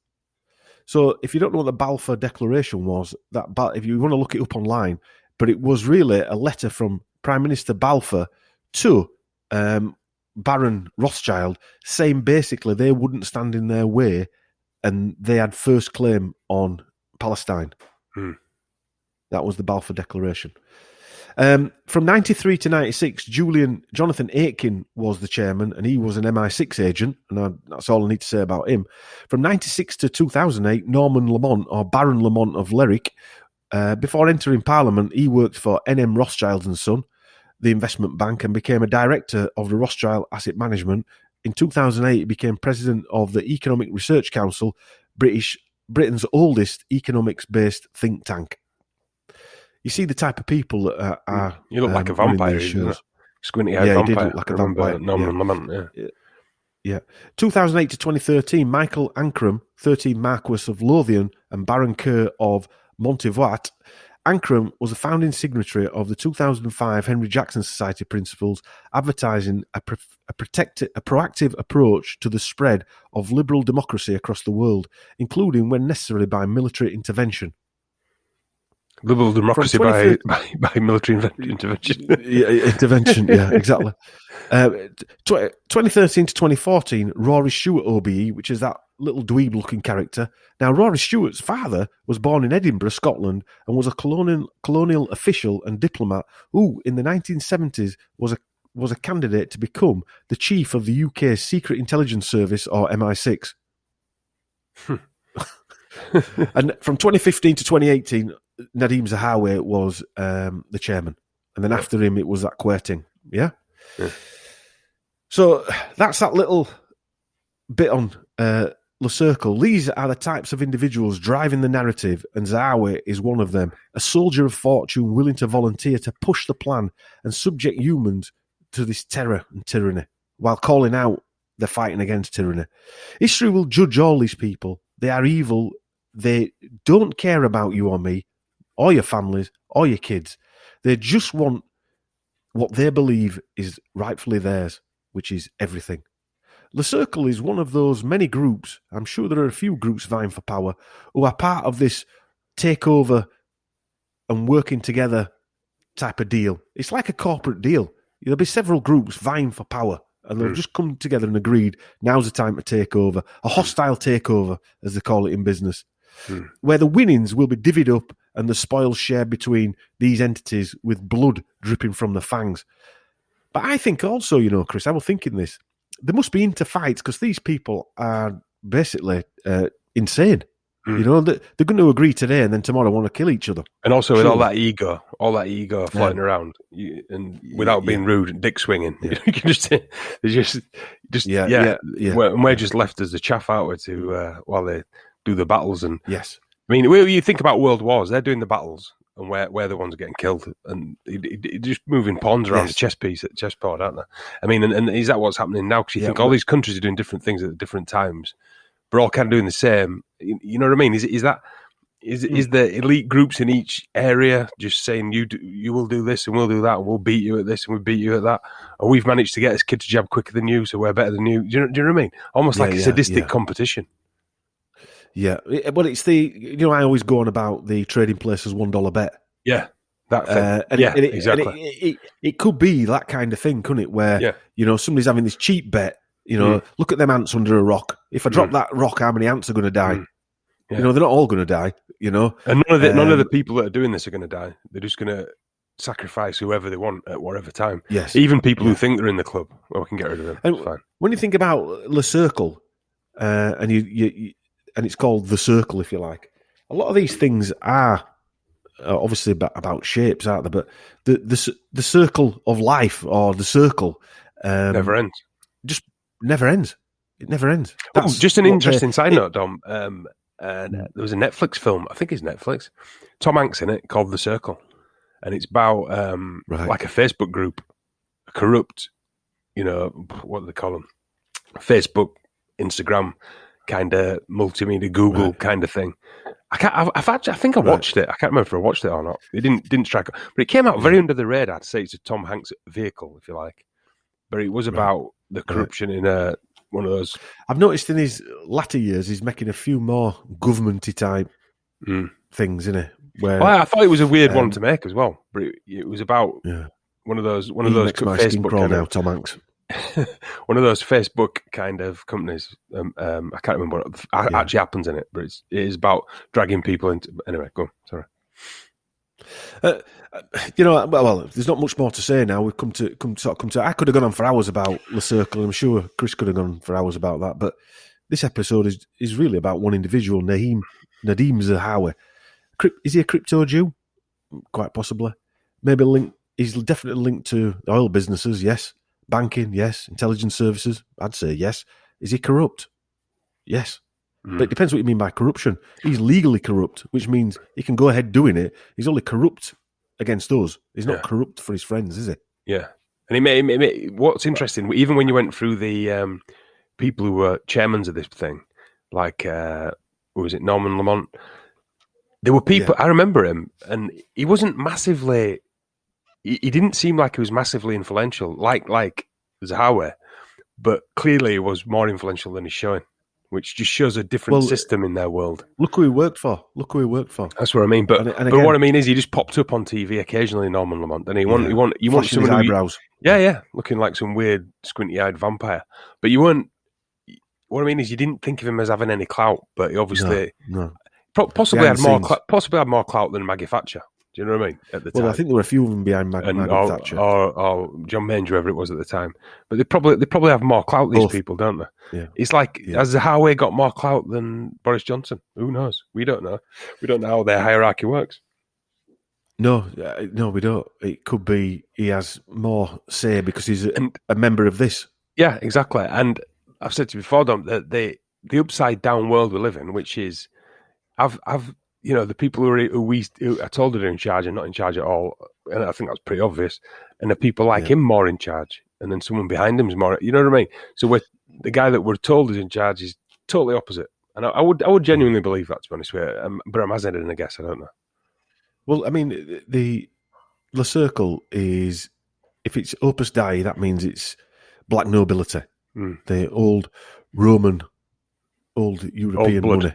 Old blood. Old blood. The ones that you don't know about. You don't know these families. And again, going back to Zahawi, and the Barzani tribe, that might be ancient, going back centuries. It sounds like it sounds like an invading Arabic, that country. Sounds like an Arabic Godfather movie. Yeah. You're talking about. It does sound like that, yeah. So, have you got any more thoughts on that whole presentation there? Well, I think that should be. Well, I think we definitely will cover that in a mint sauce, don't you? A little bit more, just a little recap and a little bit more. Yeah. But I'd like to go into that McGowan thing that you were on about, and I'd like to look at the Opus Dei thing. I mean, there were loads more information on the individuals like Lamont and stuff like that. I just glazed over it. Yeah. One of them, and it wasn't Lamont, it were another one of them, the chairman, was linked to children and kidnappings and stuff like that. And he was I think he was a baron. I'll reread the Programme to Kill first chapter because he does a big bit about the Dutroux thing. I didn't really know that much about it till I read it in there, to be honest. Yeah, but it sounded. I think Zahawi was working for the man, if you like, the elites in it. Yeah, these people are really shoved in front of camera. Some of them are walking blind, but he's one he's signed up and paid for, isn't he? Yes, because he's making too much money out of it as well. Yeah, well, he's a surface rat, isn't he? He's a harbour shark, as I said at the beginning. He's willing to feed off the boat, if you like, when they're throwing bits over, as long as he's not down with the plebs. But what better energy source than getting to, like in wars, what better energy source to get people to do it just for money? I mean, I don't know, you just get that image, don't you? Whoever is running this show, rubbing your hands together, going, we offered him £1 million, he's willing to shaft his entire country. How's that? Yeah. Brilliant. Yeah. Do you know what I mean? Yeah. Exactly. Like you said, that $1 bet, I bet I can get him to do that. If I just offer him this and that and this and that, I bet I can get that country to jab the 12-year-olds if I offer him this and this and this. Do you know what I mean? Yeah. Is that how it works? Who knows? We'll never know. Will we know? I don't know. It seems to be. Yeah. So this brings us to an end of, I suppose, the Sage series of presentations. Although Zahawi is not a member of Sage, I just couldn't leave him out. There was just too much information to leave him out of the loop. Zahawi is one of those people who seems to be willing to follow the mantra and ideologies for the elites. as long as it greases the tracks for him and his financial ambitions. In my view, he's short-sighted. The elites will gladly sacrifice people like Zahawi when required. They don't care about him any more than they care about us. These entities, and I'll call them entities, will have to answer to an higher calling, hopefully, when their time come. But that's all we've got time for in this episode. Thanks for tuning in. Join us next time. Bye.